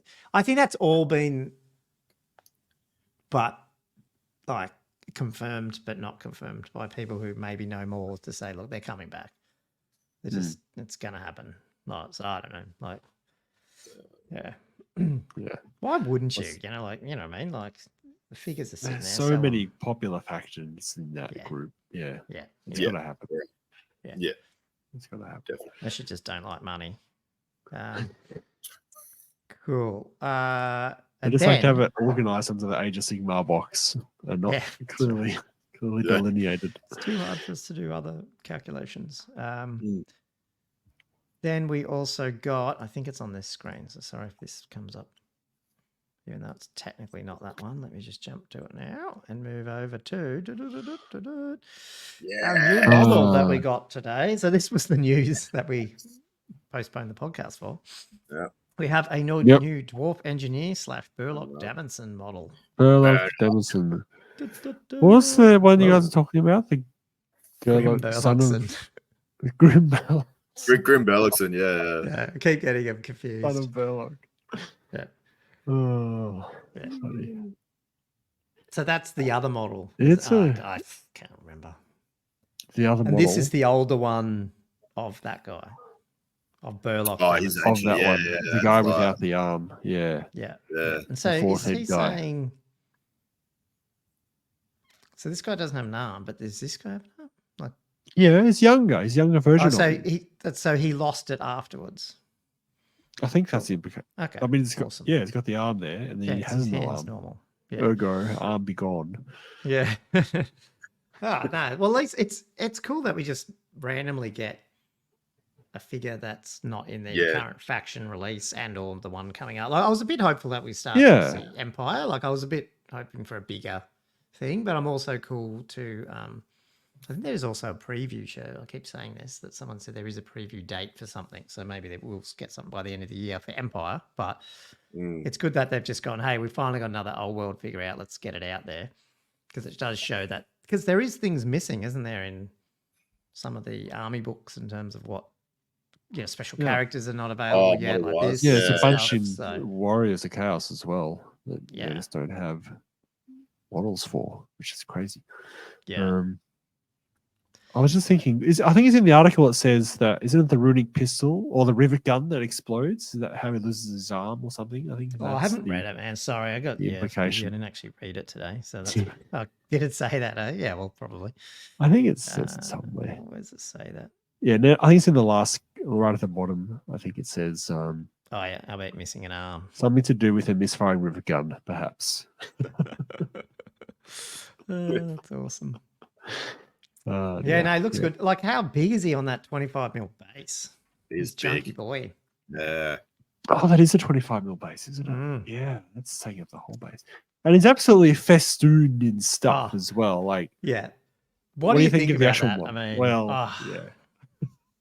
What do you- It's got like it just reminds me of like is it the Kaiser in like World War One with like his yeah. like, I mean, look at the with helmet. with the spiky Totally. helmet. Yeah, Yeah. totally. I know. Yeah. It is a bit Yeah. like that, isn't it? yeah. And And yeah, is it's, that three optical things? Is that like a zoom? He just clicks them around and gets a different optical zoom on his. Sure. Yeah. His Looks like thing. it. yeah. Yeah. He's got all these different rockets on his back. You know, Mm. yeah. I And mean, the I hammer don't put and him. the I don't pistol. rate him as like an awesome effing model or anything, but I think it's still fun and stuff. It's very Warhammery, but yeah, it's so freaking busy. There's just stuff. It's hanging off it busy. everywhere. Yeah. Yeah. It reminds me a little bit of the Age of Sigmar dwarves. Yeah. A Yeah. little Yeah. bit. Yeah. Just with how much. stuff Yeah, is going well, on. the other one, because this guy had the options of making him. That was Grim Burlokson. He had the same Not sort of Burlok options. Grimson. But Burlok Damminson. I don't know. Burlok Damminson. Burlok Grims. I don't know. Can What? never work these guys out. yeah, it's Grim, isn't it? Grim.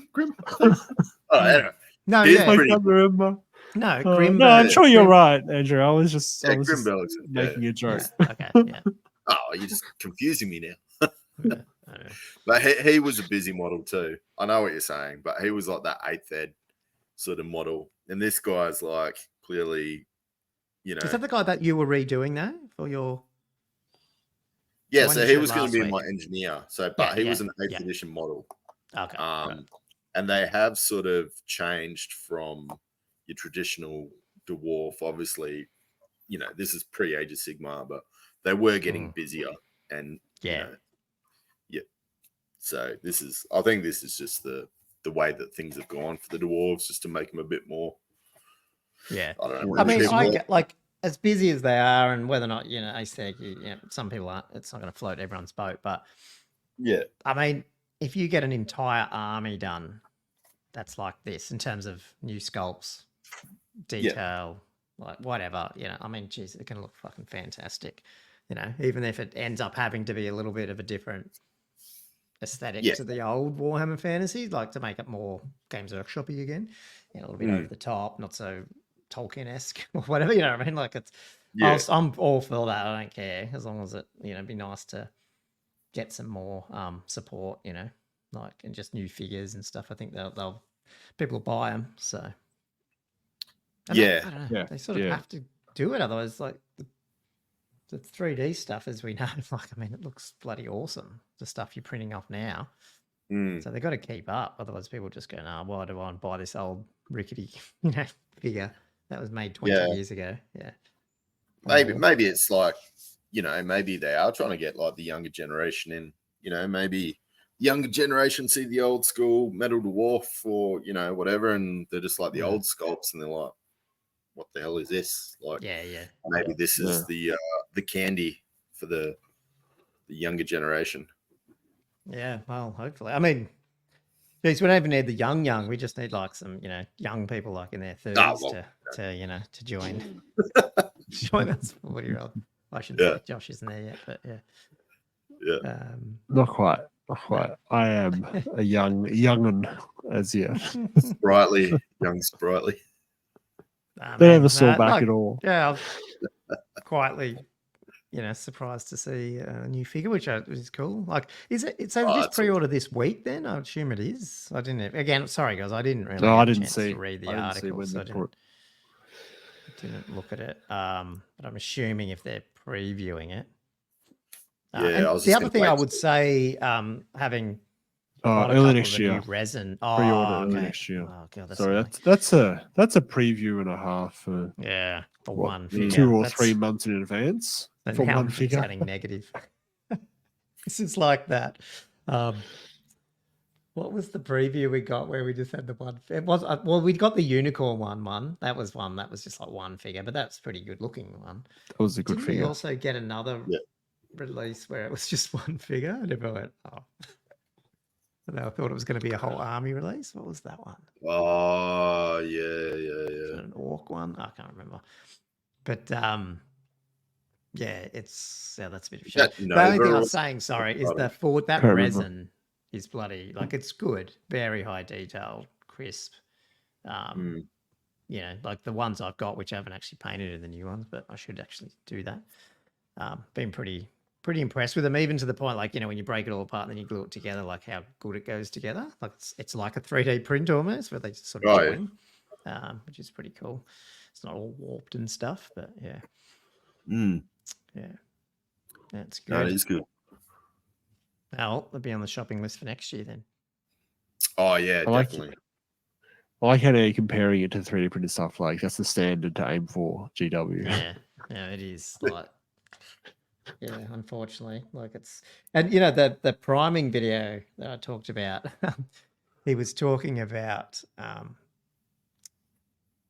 how like lots of different subjects in it. He was just talking about like the psychology as well of like if you can get zenithal or like that multicolored spray down quick, it looks like the figure is, it like it hacks your brain to think like, even if that's all you do and then you go to the next figure and you end up with, rather than grey plastic, you end up with zenithal figures in your cabinet. Yeah, he said your brain just goes, oh, I might paint that one because I just throw some contrast on it, it's finished. Yeah, I mean, like it's almost, and you can see the detail a bit more, so it sort of looks better than just grey plastic.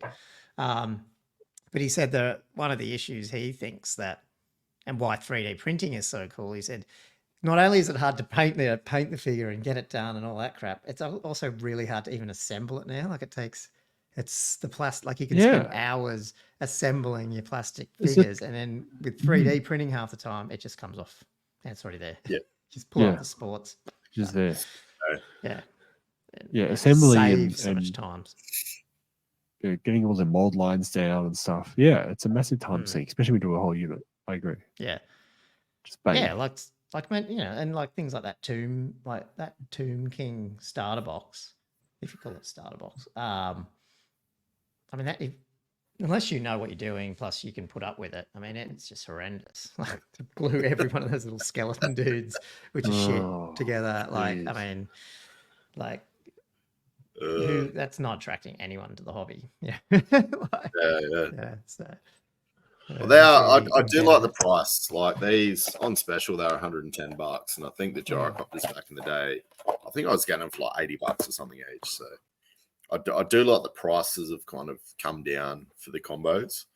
It's like I don't know what's happened with the cost of living because everything seems to be going through the roof, and then somehow some of these. When you do work out the price from where they used to be, it's pretty good value. GW's up. No, I agree. Old World is overall okay. I think there's a few hit and misses on there. Like it feels like was it the Chimera? Did we ever find that out? I swear the Chimera or the Manticore.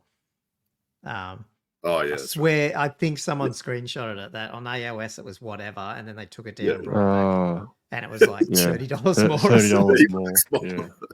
It's just like some things you're like, are you kidding? But outside of that, no, I agree. I reckon, and that's something they should have. I wish they'd learned in 8th ed because you needed so big units. Just you're gonna buy them anyway, so just give them to them on a discount. Because like you just feel like you're getting value because you go and buy, even if you don't need, you know, whatever it is, 20 Black Orcs now. It's better to buy one box with 20 than feel like you're getting ripped off having to buy 2 boxes of 10, which cost, you know, more. You know, so I think it's been good. Yeah. But yeah, at the end of the day, I think I don't know, is the new figures cheaper though? I don't know, like the individual, I can't remember how much some of these individual like new resin ones and stuff are. They're probably this is Forge World resin, isn't it? Yeah, they're probably more, you know, comparatively. I don't know. Yeah, is what it is. Anyway, yeah, well, okay. Well, I'm sorry, I thought we were getting this earlier. I didn't read the article. That's a shame. Oh, it's not that I'm far. painting my dwarves at the moment, so I can wait. Exactly. I still have that king guy in the corner there that I need to put together and paint as well. I need to do my dwarves. I want to actually do them, but just because you're doing them, I don't want to like totally have it. Oh, that'd be fun to have a dwarf off one day. Would it? Yeah. Nah, they'll never reach each other. Yeah, I feel like it'd just be 3-4 turns of shooting it. And then Shake hands. It'll be one of those things I said, like, I'll just have a tear going down my eye because it's like, sometimes you're just like, oh, it's just, there's too many bad guys in the world, of the Warhammer world. And I just feel like, we're just, dwarven blood shouldn't be spilt by other dwarves. It should be, then killing the orcs Brits and fighting each other. Skaven. And it's just really weird. That should be a Patreon question, but I'll ask it anyway. Do you think you're an evil, good, or like neutral player overall in terms of the armies and what you resonate with? Like what? Oh, that's deep.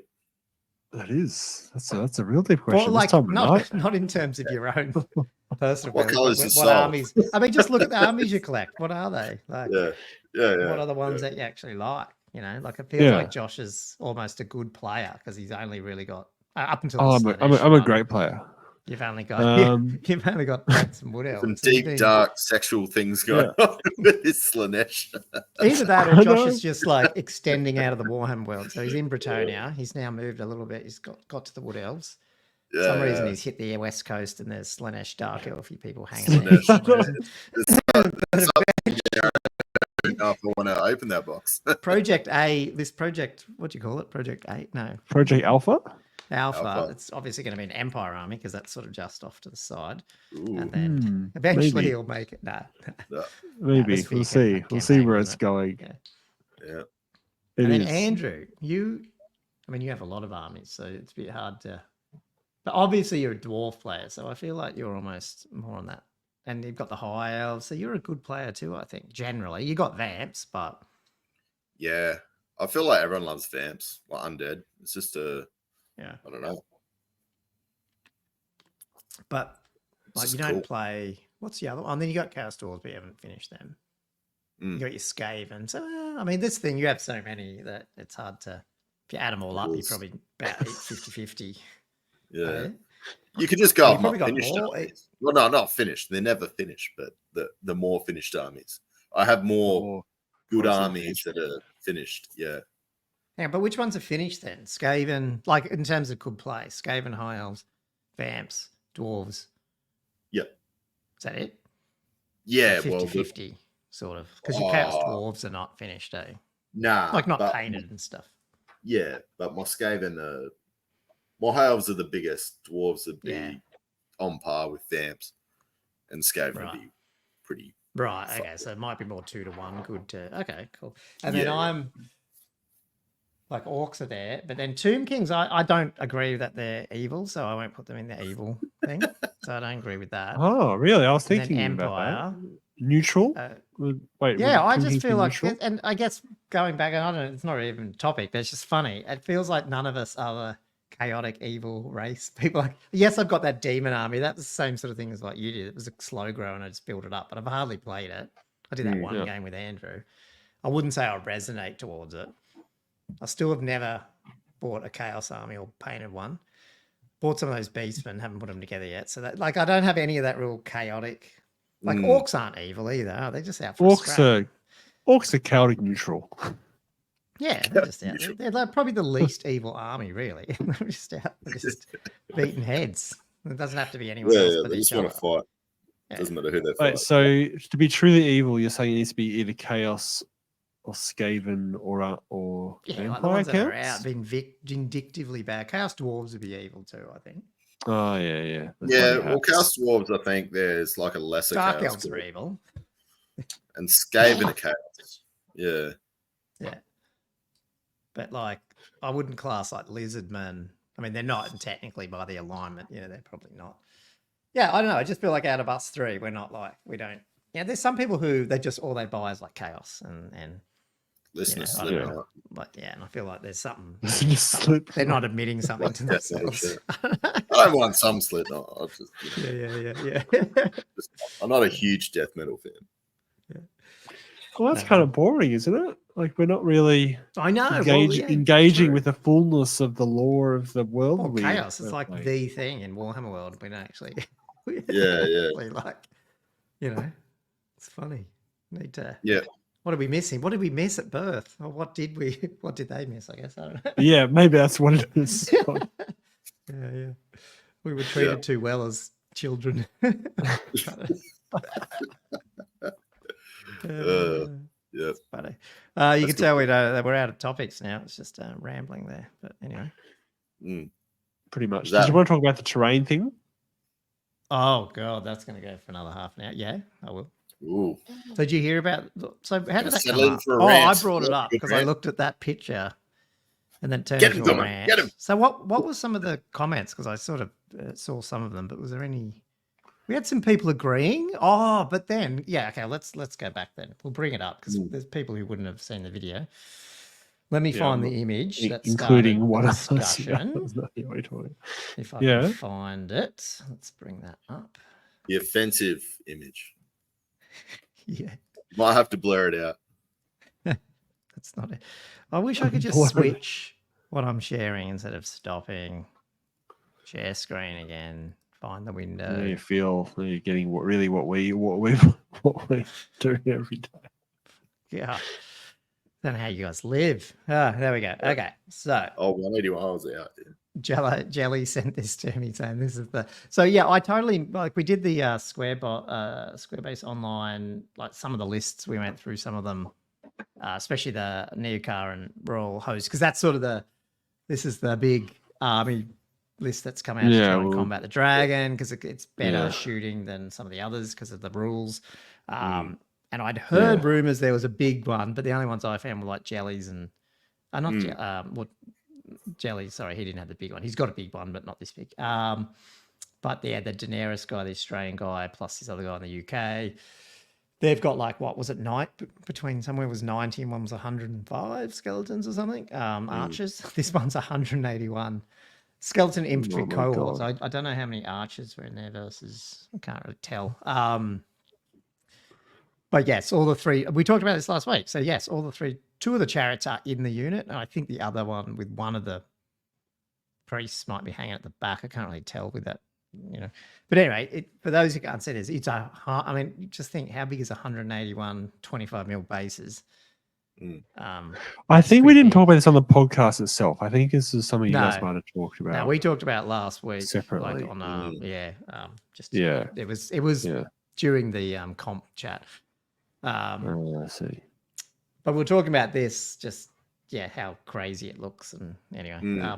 But what led to the terrain chat was my bringing up of the fact that what makes this possible a little bit. I'm not blaming the whole thing, but what makes it slightly possible is there's not much terrain on the table not in Old World General because they say 6 pieces, but with the square base layouts, it's it's symmetrical. You just got the two houses, a lot of variation, two things, and that's it. And so you're able to fit massive units in here without any. And not only that, when you fit them, you can pretty much see a fair bit of stuff. Especially if you're in this case, this person's, TMPing this thing around the board. It's pretty hard to stay out of range of it. Whereas if you have a random deployed scenery, like I'll give Castle Salt was like that. Like some of them were quite. Maybe arguably too much terrain, but at the same time, there's no way this thing's playing in Castle Salt. You would not be able to fit that in some of those boards. Can I ask, is this that white square around the edge? Is that the edge of the battlefield? Yeah. Yes. Yeah. Really? That's a 6x4 roughly, or something, or whatever. Yeah. That block is like a third of the width of the board or more. Yeah. How many is it? 18. Does he do it 18? I can't remember what it was. 18 or 16. I can't remember. Yeah. So it's about 18, yeah. 18 by 25 mil. For 45 it's at least over. centimeters. It's like 2 feet. It's probably a third, if not more, 2 and a bit feet wide. Yeah, probably. It might be more than 18. I can't count that. Yeah. It might be more than 18. Yeah. Because 45 centimeters is only 1.5 foot. Yeah. But still, that's ridiculous. So we got on to discussing that, and I was a bit, I had a couple of drinks, and then I was like, I fucking hate I tried this. I've tried these. You and I said Josh hates it more than I do. The symmetrical layout of the terrain. Yeah, I absolutely hate it. I played one tournament of it, and I was like insipid. I hated it. Yeah. No bearing of the game. It was just like you could just take the train off, just play an empty board. That's how it felt. Yeah. There you go. So it wasn't just me having a rant, but yeah, and I guess we had some comments. It was either people going, totally agree. And then it seemed like, and I don't know if it's regional, man. It seemed to be other regions going, well, what's the other solution? Because like player place doesn't work. And so I don't know what. And then we were like, well, TO place, every tournament right? I've been to, Isn't the that- TO just does it. And then Yeah. I don't know. Are TO we just solving a does it. problem that's not a problem?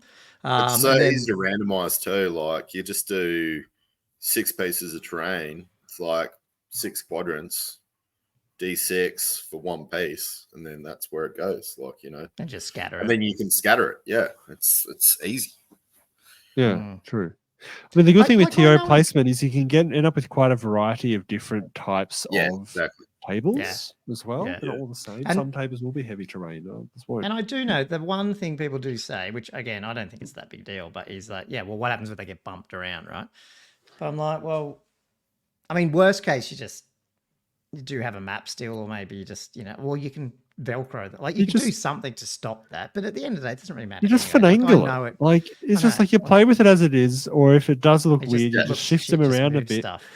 We're not. Is that just Australia and we don't care about that stuff? I don't know. Yeah, you talk to your opponent like we're not playing if chess it here. looks off, Like we're playing a fairly casual hobby game. Like I don't see this as like we're playing a sport.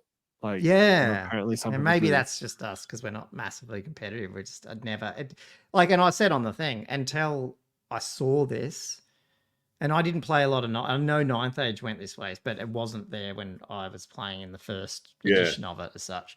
So to me, I just totally missed all this until I came back into Old World, and then obviously Rob brought up these, which is really cool. He's got like a deck you can do it all, so like it's great if you don't, you need support. But it was the first time I went, what the fuck is this?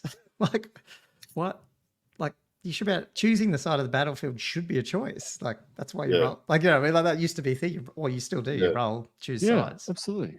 Yeah, that's the way of evening that slightly random element. Is you do have to make that choice. Yeah. Well, I must admit, I always enjoy. Well, Josh doesn't, but yeah. I enjoyed not choosing, just whatever side of the table I was standing on. I'm just going to play on this side because I don't want to swap. That's such a Stillman. I like it. It's a Nigel Stillman type attitude, probably. Was it? General. I'll take that. No, his was just it's a compliment. Yeah, I'm assuming he should have put that in his Stillman rules. That's he would have if it was if he knew about it. He was playing tournament. If it was a thing when he was playing, always play on the side of the table that you turned up to. Even if it's on the long end, the short end, and you're not playing on it, you have to sit there for the whole game and play across the table. Everything's angled with your army that's got 3 lanes. You gotta reach. If you can't reach too far, you just gotta not put any troops down there. Yeah. Oh dear. Can I just put up? Yeah. So like that is crazy. Like that block is so large. Now I want to. Can I swap this over? So this is the last game I played at the campaign, right? Yeah, pretty. It's a lot more. The terrain level there is completely different to that. You could not play that block. Where could you put that block? Yeah, where could you fit that block? I mean, it'd have to land a bit in that forest for a start, sometime, which is fine. It can do that, but it's definitely harder, I think. Yeah. Terrain is so important. The thing is, this is actually festoon terrain. This has got 9 pieces of terrain, and they're all fairly central. Yeah, but it doesn't. It still feels like you can have quite a reasonable game with that, right? Like, definitely. Yeah, I agree. Like, I'm just so not like. And one of the Ed's Close Order podcast, he's other guy on there. What's his name? Far out, bad with names. The other guy that does it with him, he runs like a more friendly version. Like he's trying to promote Old World in a more sort of casual. Yeah, it's still tournaments, so there is hard lists, but he runs these. He's building it up. He did it with 40k. Now he's doing it with Old World. But he said his ones are built around being more, even though it's tournament, more thematic. So he even made the mention as well. They're not symmetrical layouts. They're themed. Like there's a desert table. There's a whatever. And so he wants it so when people come and play, they're like, oh, this is. Yeah, it looks like cool. Impressive. It looks cool, and I'm just like, man, that's perfect. That's what you want. Like, it's not about having you come here to play flat. Like, you know. And I just hope Old World doesn't go down. I guess what I was ranting about was I don't want it to go down that like 40k, Yeah, really- ninth age, like Yeah. everything's got to be Overcomped. put in this. Yeah, Fuck yeah. that. Like We want it unfair artificial- sometimes. You know, we want Yeah. like Yeah, we want Yeah, some yeah. random shit. We want like yeah. crazy Yeah, stuff you to do. happen. That's Yeah. the best part of Warhammer is the crazy stuff. Yeah. Sometimes it's things are set up really against you, and sometimes the best stories are when you triumph or not when Yeah. everything's against you anyway. Yeah, Not exactly. like- Blow So I yourself just- up. yeah. Those are the- Or, those It's are like, the funnest we've part got a of little the bit of a game. megaphone here, and I'm happy to use it sometimes and say, "Come on!" And again, Yeah. if you run it, if you don't need, if you're confused and you need something easy, and the thing I brought up with Rob's packs are, it is cool to know that you only need, like if you're going to do 10 tables, you need 20 forests of a certain size. You need 20. Like it is actually kind of nice to sort of know how much Yeah. you need to get to like plonk out and make things. What do you mean? So I can You mean understand as an organizer. organizer, you mean? Yeah, Just be able as to an do that. organizer, and they're even trying to like make Yeah.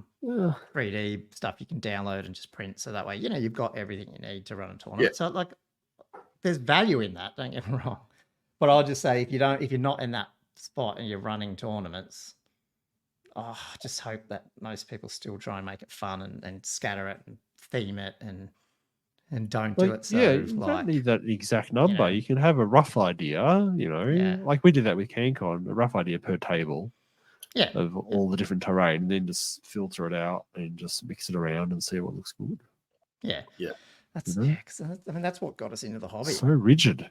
Yeah, it Yeah. didn't get us in because we went, oh, cool, we can only do this. Like we got in because it looked cool and it was, it looked good on Yeah. photos, and that's why we want painted armies. Like again, not right now because people are still getting into it, but Yeah. over time we want to try and get better at enforcing painting. Like as a score. Like I wish Australia did that more. Like Yeah, try yeah. and up some Yeah, of that's a them, that's a good soft point, score actually. stuff, I hadn't thought about that from that point of view. From an immersion point of view, what's the word? The mirrored terrain actually takes away Yeah. the immersion. Like you have this really nice painted Yeah, army, but yeah, if it looks yeah. like it's in like essentially an arena because everything's mirrored, Yeah. I don't know. It takes away the thematic aspect. Yeah. I just Yeah. think, like, out of all the problems we have, problems aren't the word, but all the complexities and challenges we have to solve playing Warhammer, like the odds and how to beat the dragon and do that, like, is dealing with random terrain that, is it that big of an issue? Yeah. I don't understand why it's even a problem to solve. I guess it's flabbergasted me. Maybe it's because it is a bit of an art knowing how to place terrain almost. Like people coming from other game systems, they don't have that. Maybe we just have that feel because we're playing fantasy for so You long. grew it up that way. Yeah. But yeah. we sort of have an idea of how much terrain is going to make for a fun and interesting game. Whereas if you're coming from a 40k background, maybe, in the context of fantasy, you don't really know the importance of it, and then where it needs to go on the table for it to make interesting decisions. Yeah, Games Workshop didn't do us any favors with the old world rules for it. Saying that nothing can be within 12 or 20, effectively 24 inches almost of the center of the table. Because isn't it nothing within 12? Is of the center, which is like 24 by 20, like it's something like that. It's quite big. Yeah. So the middle is quite empty. Yeah. And then they just say, one piece per 2 by 2 or whatever it is. So it ends up being just 6 pieces, but you can't put anything really in the middle. But they're all sort of scattered around a ring around the edge. Yeah. So they're not Yeah. important. Yeah. Because that's the thing. Terrain is actually a really good comp system. Yeah, well, itself. that was the point I brought up initially. Like some of this shit does not fly. At least on Castle Assault terrain when we did it, like some of those things would have been hard to get. Yeah, and not only hard to maneuver your big block, but heaps more areas for the dragon or whatever to hide behind because there was multiple impassables and buildings and plus then a forest and then this and that and so it's not sort just of a dragon, just any unit, like any unit, the flying I mean, ones, dragons don't need to hide in this game anyway, so it's not 8th Yeah. Ed where they're hiding from cannonballs. Yeah. Just massive poison blocks, I guess. Yeah. You're right. Yeah. How big was your so- poison block in Castle Assault? Was it like 40 or something? 48, I think. So it's still 48. pretty big, but Still pretty big. Yeah. That was before I knew to use that other No, spell, no, which I should have been yeah. using. I probably would have done a lot better Oh, job. but yeah. It's Yeah, now. okay, that's the thing, isn't it? Yeah. It also seems like a relatively small block in the context of Yeah, what's happening lately. Yeah. Yeah. lately. But yeah, Yeah. travel mythical pathways really makes it a lot more powerful. Yeah. Cool. Cool. Anyway, well, that's good. I wanted to get your thanks for reminding me of that, 'cause I knew if anyone, you had way more of a strong opinion on it than I did. Technically. I do. The bugbear. I've actually tried it. Like I've done it twice or 3 times with Andrew. I think I've laid it out like that, like symmetrical. But that, we started going, it's a bit, yeah. And it is nice when I don't need to think about it and I could just roll it up and go, I'll roll that one up. That's what it is. And plus, we were battle reporting, so it was like I was streaming at the time. So I was like, well, I'd rather be on this side because I can see the TV behind type thing. So if I randomly did it, I'm almost choosing also which side I'm going to be on, which I thought felt a bit weird. So that's why I just went symmetrical, and then I know I can take this side, and I'm not disadvantaging Andrew when he turns up. So yeah. I just feel like definitely for if this is getting adopted time and time again, I feel it'll get a bit stale at tournaments. Yeah, It kind of is cool to just have those different. I think Rob's brought up the bringing out another pack, which we'll have, because he did again. He really does think about this, which is I'm not disparaging him. He's just like he's thinking about how to get people onboarded easier, and so one of them was obviously TOs, and the other one was not bombarding them with lots of terrain types. So that's why there's no linear obstacles and stuff. But now he's adding that and like rivers with special rules. So I think it would be interesting to see how that comes up. And I'm assuming it still would be symmetrical, but I don't know. It might not. I don't know. But there will be another pack with different ones. I think once you add rivers, and not on every board probably, but then like some linear obstacles plus the buildings and stuff, I think then it becomes a bit better than what the current layout is. Because he really has those ones don't have any impassables except for the building. Okay? So there's 2 buildings.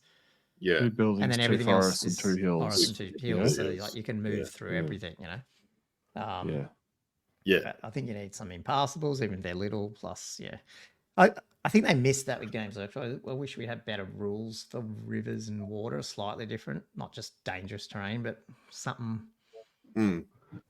Like I think they got so good with that dangerous terrain thing. I wonder what other things they could do on a twist just to make some of the dangerous terrain a little different to each other. Yeah. So then there's a reason to have a swamp or whatever. That would be cool. Yeah. Isn't that more coming through the army bonuses and that type of thing as well? Like in terms of like lizardmen being aquatic or move through cover. Yeah. Anyway, cool. Oh, well, we had our normal hourly 2-hour time limit, whatever it is. I know we didn't have anything specific to talk about, but hopefully, we had a bit to catch up on, and that's it. Yeah, we could probably try get some guests on. I don't know, next week might try. Otherwise, we'll you back next week? Yeah, I'm coming back tomorrow, but I won't be back till like 9. So and then I'll got to print some stuff. Get the printer up. Wind the printer up for Andrew on some pillars Thursday. Get some pillars. Stir some resin. Yeah, much appreciated. Get that happening. Nah, we've got hopefully another book review coming up as well. Oh yeah, we were close to trying to do that. Like on the weekend, but it was just got to just trying to get it on the Saturday and line. So I think we're gonna. Do we know? I know we talked about one of them. Are we going to spoil it, or we just wait, just in case we change our mind? Oh, maybe just wait. Okay, cool. No worries. Don't give away all our tricks. Fair enough. Cool. Okay. Well, if there's nothing else, I might close out the show. You guys cool with that? No, go for it. Awesome. Thanks for listening, guys, to another Old World Fanatics episode. If you enjoyed our weekly rambles, hit that 5-star review on your podcast software of choice. And if you're watching on YouTube, we'd like, subscribe, and comment on your terrain opinions, like on our other one. Agree, disagree, give us some options. Keen to hear some opinions. All good. Yeah. And obviously free to join our patrons, jump on our Discord group with all them, and just over on patreon.com/oldworldfanatics. I'll plug oldworldrankings.com if you haven't checked that. bookmark it, because at some point some other countries will start popping up on there, hopefully, It'll and explode. send me ideas, suggestions, all that sort of stuff. Really would love to know it. But until that time and next week, keep an eye on our channel for new videos this week. But otherwise, guys, I'll see you all next week. Right. Good night. Cheers. No. Good night.